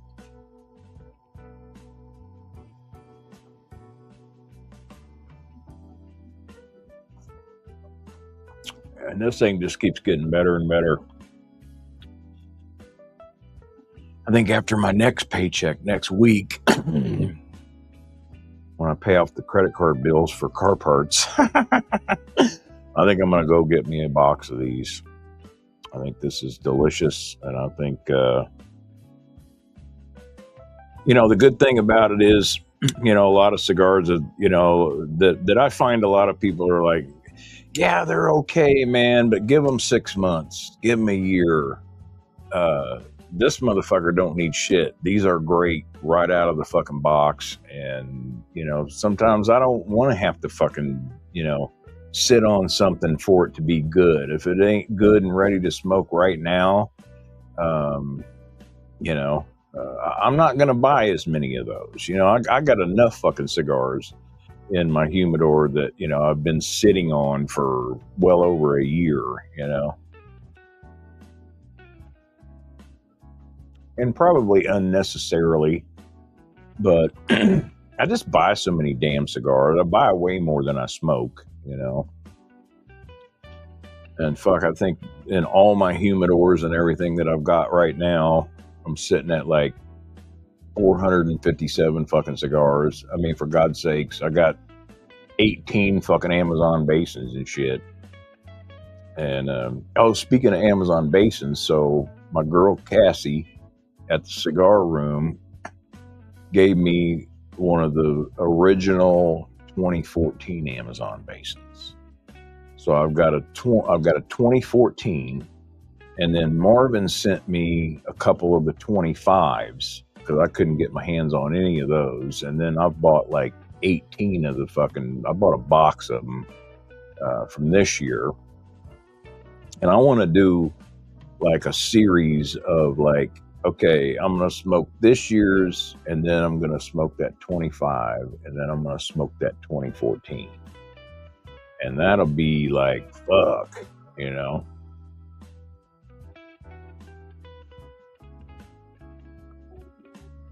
Well, yeah, you know, I mean, it's just, that's what I'm into. You know, like I said, I basically traded my record collecting for a cigar selection, you know? And I like having lots of choices, you know?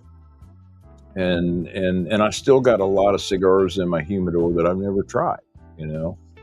So, you know, you get tired of smoking the same old shit all the time, and being able to have, you know, the ability to just continually pull out stuff that you've never had before. You just never know when you're going to find that gem in there and be like, okay, now I got to get some of these some bitches, you know, for sure. But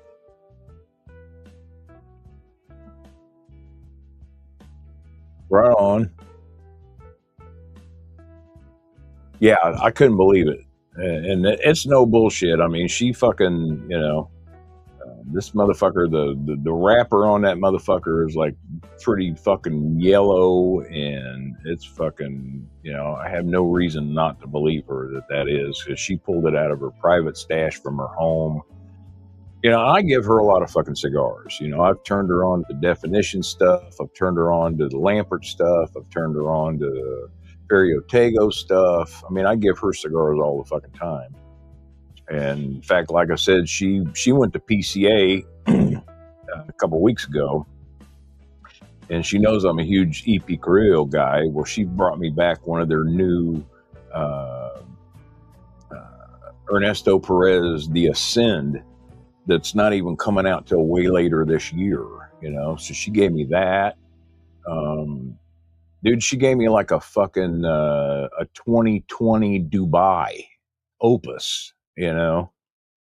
And she takes really good care of me, man. But you know, I buy a lot of cigars from her, and then I'm always stopped. Like hell, I was just in her lounge last night for that Crux event that they had, and sat there and smoked one of those Crux. And I mean, it was okay. It was the Maduro, that Epicure de Maduro, a little spicy for me. I didn't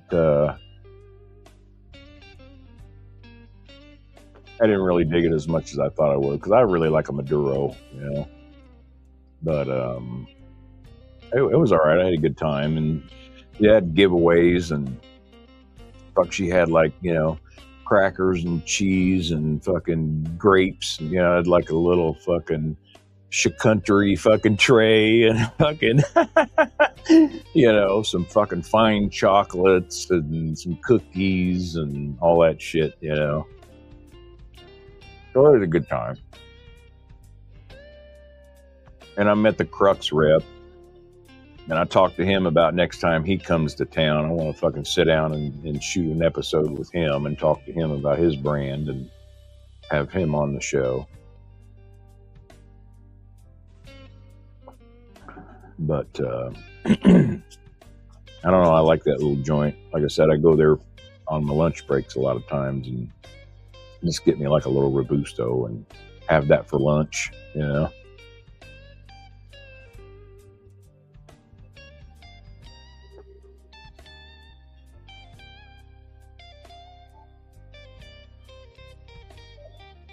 Yeah, you know, and she just like shit, because one day I showed up with like 5 fucking cigars, and then a couple weeks later I gave her like another 5 cigars. She's like, you don't have to do that. And I'm like, don't tell me what to do with my fucking cigars.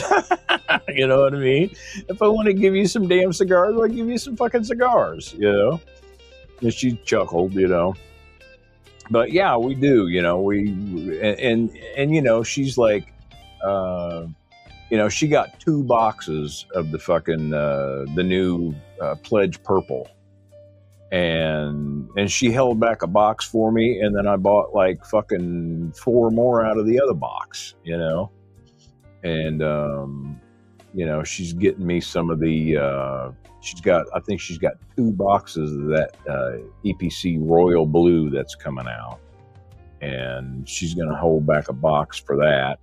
But I mean, that's that's what it is, man. It's like, that's why I support local, and that's why I give her cigars, and that's why I do things. And I want to I need to go shoot a video of her place and share it with you guys, and go sit in the lounge and bullshit with some people. But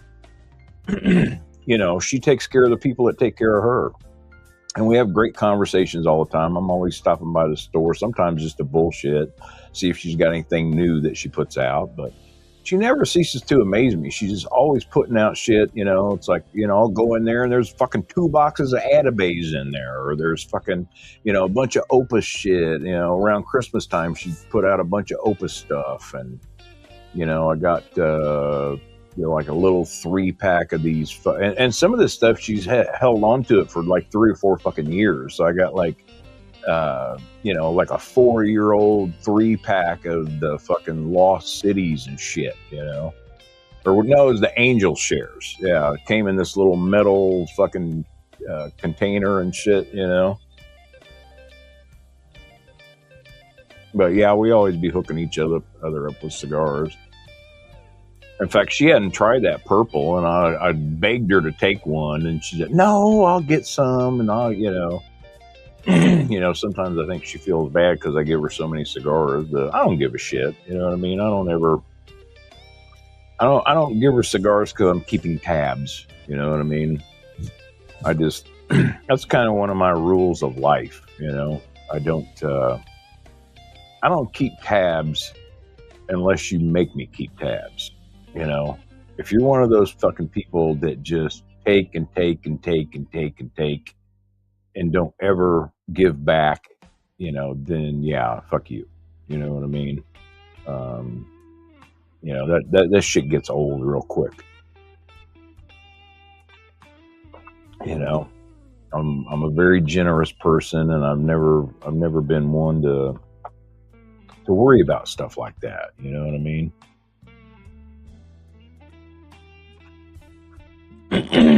Yeah, and they're not, and especially like 3 or 4 years old, or however the fuck they were. She sits on stuff for a while, and like on Father's Day coming up, she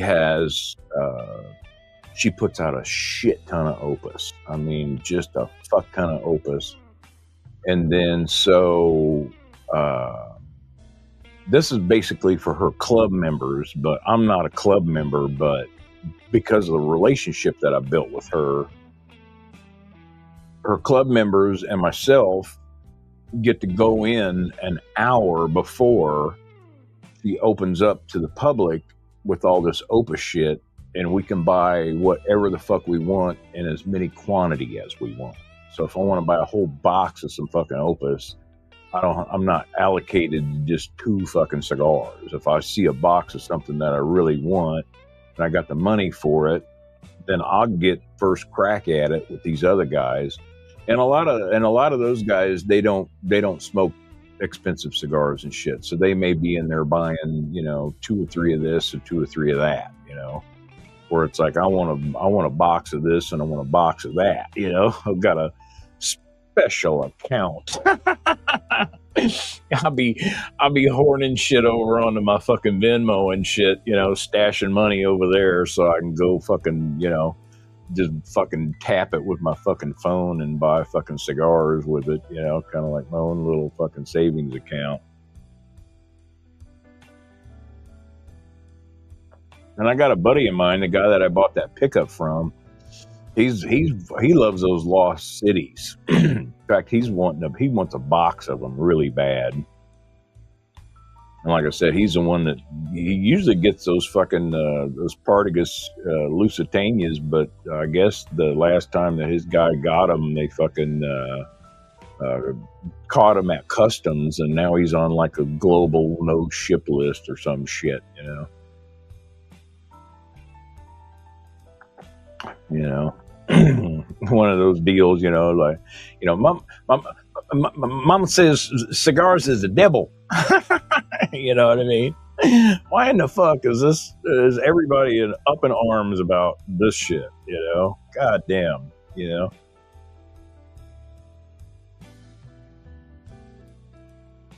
Look at all of the world leaders and presidents and shit that fucking smoke cigars and all that stuff. And, with all of the fucking states legalizing bud now and shit and everything, it's just like, I just don't get it. I don't,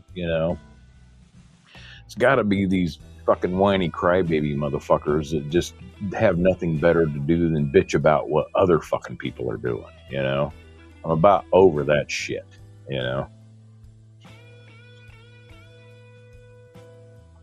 Stay in your own fucking lane, bro. Don't worry about what the fuck I be doing. You don't like what I'm doing? Get the fuck out. Change the channel. Whatever. I'm not asking you to fucking like it. If you do like it, fucking A. But don't be trying to control me and fuck with my shit. I don't be fucking with your purple hair and your fucking goddamn moose ring hanging out of your knuckle and shit. Fuck, do whatever the fuck you want. That's the freedoms that we should enjoy as Americans is our fucking right to our individuality without motherfuckers trying to fucking bitch and complain about the shit all the time.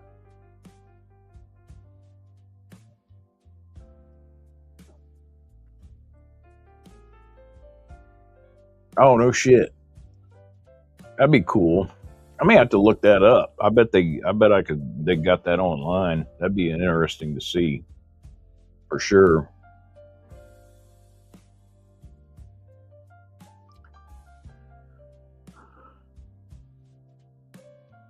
Yeah, exactly. You know what I mean? I mean, they know you're going to appreciate it, and they want to turn you on to good shit, just in the sake of good business. But they, there might be that thing that it's like, well, I kind of just stick to this, or I stick to that, or I don't want to spend that much money for this. But man, when you find a good fucking cigar, it that you really enjoy. I mean, even if you can only afford to buy a couple of them, like here's a good example. I'm not a huge Rocky Patel guy. And Cassie talks about this a lot too. She used to carry Rocky Patel, but it's like, he's got so many fucking different fucking cigars. I mean, a fuck ton of them, And I've had like the Emerald, and I've had, the white series or white label, and I've had, this and that. I've had a few of them. But like that fucking, that Year of the Snake that he came out with a couple years ago, that was like a $38 cigar. But fuck, it was good. You know what I mean? It was really good. And I didn't buy a whole bunch of them. I went back and bought like 2 more, and I've still got them in my humidor. But sometimes just to have a couple of those, laying back for a rainy day, I don't mind spending good money on a cigar if it's tasty, if it's phantasmagorical, for real.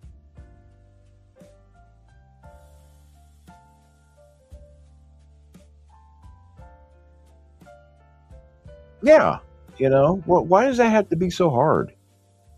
You know what I mean? Is your life that fucking shitty? That all you can do is fucking worry about what the fuck other people are doing and get all up in their fucking business and scream and rant and go full blown fucking Karen on a motherfucker about some shit. It just doesn't make any fucking sense to me.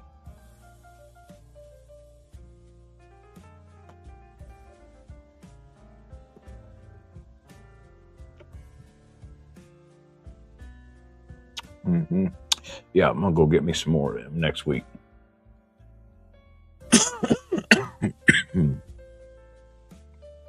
Well, I hope everybody has some good plans for the weekend. I'm just fucking. I'm gonna finish working on my truck and get that all done. Because, like I said, I just want to put gas in that motherfucker for the next couple of years and not have to worry about anything, you know. Because I got a fucking truck payment now, you know, and it's going to be like $500 a month. But I only took out a 2-year note on it, you know, because I was like, fuck it, I'm not, you know, I can't stand being in payments and shit for 3, 4, 5 fucking years. And dude, some of these fucking like, you know, $100,000, $150,000 trucks and shit that they're like financing for like 10 fucking years now, you know, fuck all that, you know. And like, you know, I was talking about Lake of the Ozarks earlier and shit, you know. Some of these guys that are buying these fucking $500,000 cigarettes and these big ass fucking boats, dude, they're it's like buying a house. They're taking out like 20 and 30-year fucking notes. How'd you like to have a boat payment for 30 fucking years? You know what I mean?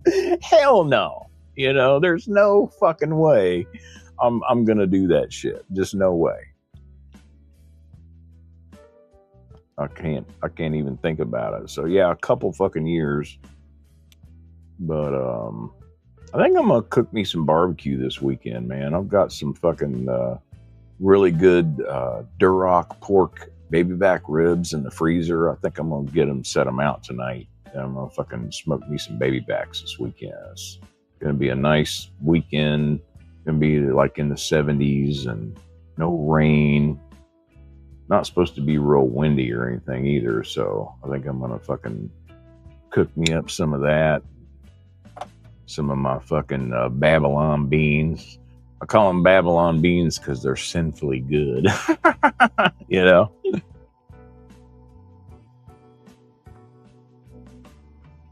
Well, yeah. You know, you're making a living off of it, of course, you know. And, you know, that's business, though. You know, that's not pleasure. That's not, you know. These motherfuckers that are buying this shit and you know, just have the fatty ass shit. I don't know. A lot of people got a lot of money though, man. You think about it. You just go drive around in your city or your metropolis or whatever, and you look at all these fucking fat fucking houses and all these developments, and you know, I do it all the time. I see all this shit because I travel around the state a lot and I travel a lot, and it's like, man, what the fuck? Where the fuck are all these people getting all this fucking money? You know what I mean? What? You know, where did I go fucking wrong? You know what I mean? It just astounds me the amount of fucking just, you know, buying power that fucking people have nowadays to fucking afford these giant fucking cribs and all this fucking shit, you know. I don't know. I can't stand being in debt, you know. I can't fucking stand it. I mean, fuck. I charge something on one of my credit cards. I pay it off before I even get the statement, you know. I don't like fucking being in that fucking situation, you know, at all.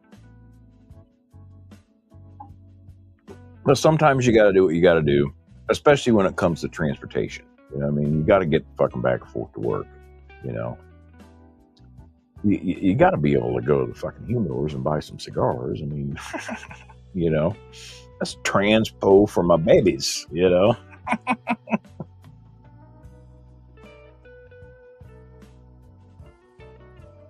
Yeah, they don't worry about it, I guess, you know. And I mean, it's just all about being able to afford the payments. You know what I mean?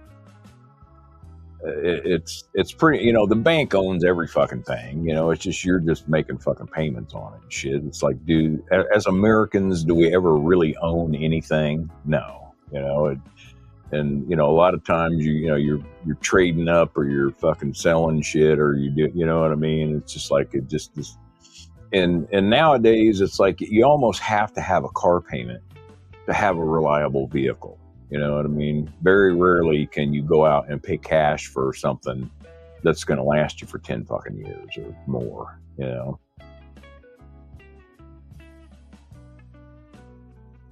Hell, I got buddies, and I don't know how the fuck they do it because of the depreciation, but they go and trade their fucking trucks in, and they get brand new trucks every fucking year.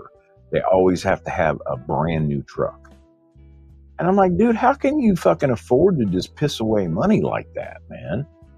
I mean, you drive that motherfucker off the lot and you instantly lose like fucking 30% of its fucking value, you know? And, you know, then you're upside down in the shit, you know? And you gotta have gap insurance to be able to pay it off. You know, and a lot of people trade their fucking cars in or whatever, and they're still upside down on them, and then they transfer that debt to the new fucking loan, you know. And did I go somewhere?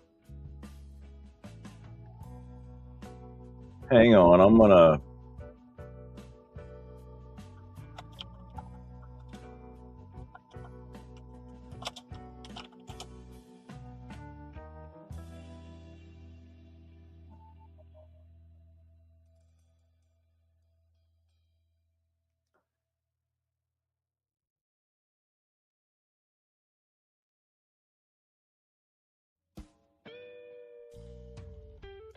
Let me see if I can. Can you guys see me at all? Are we done? I don't know. Let me see if I can fucking.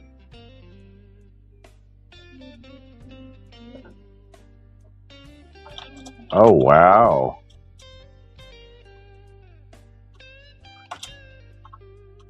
That's bullshit.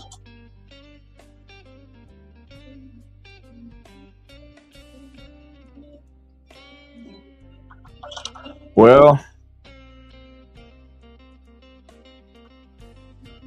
can you see me, or are we just done?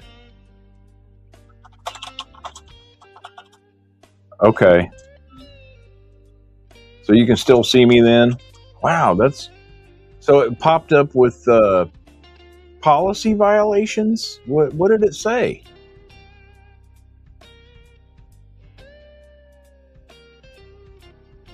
Because I'm sitting here fucking smoking on camera? Are you serious? This is getting fucking ridiculous. This is exactly what everybody we're talking about, man. What the fuck is the problem with us sitting here smoking some cigars together, having a good time? You know? Fucking screw tube. Ridiculous, man.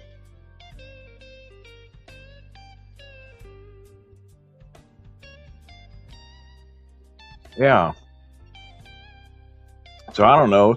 Hell, they may not even, you know, this may not even be on there to watch later, you know? I think Ray had that happen to him one time.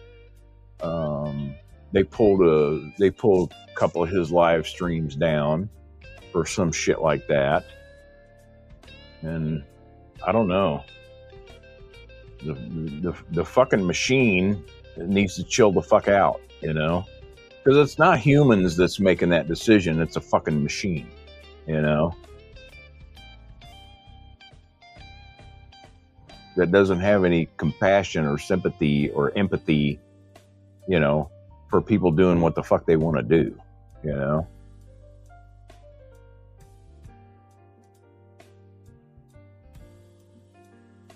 But I don't know. Anyway, gang, well, we're like fucking 3.5 hours into this show, and I still got to go out before it gets too fucking cold and put one more shock on my car because I got to do brakes on the back tomorrow. But I appreciate y'all coming. Had a good time. Hopefully this will be up. I don't know. It just it is what it is, and if we're having problems and shit, probably been on here too fucking long, and they're just like flipping the fuck out. But anyway, like I said, appreciate you guys coming. You guys have a great weekend, And I'll see you next week. All right. Until next time, peace.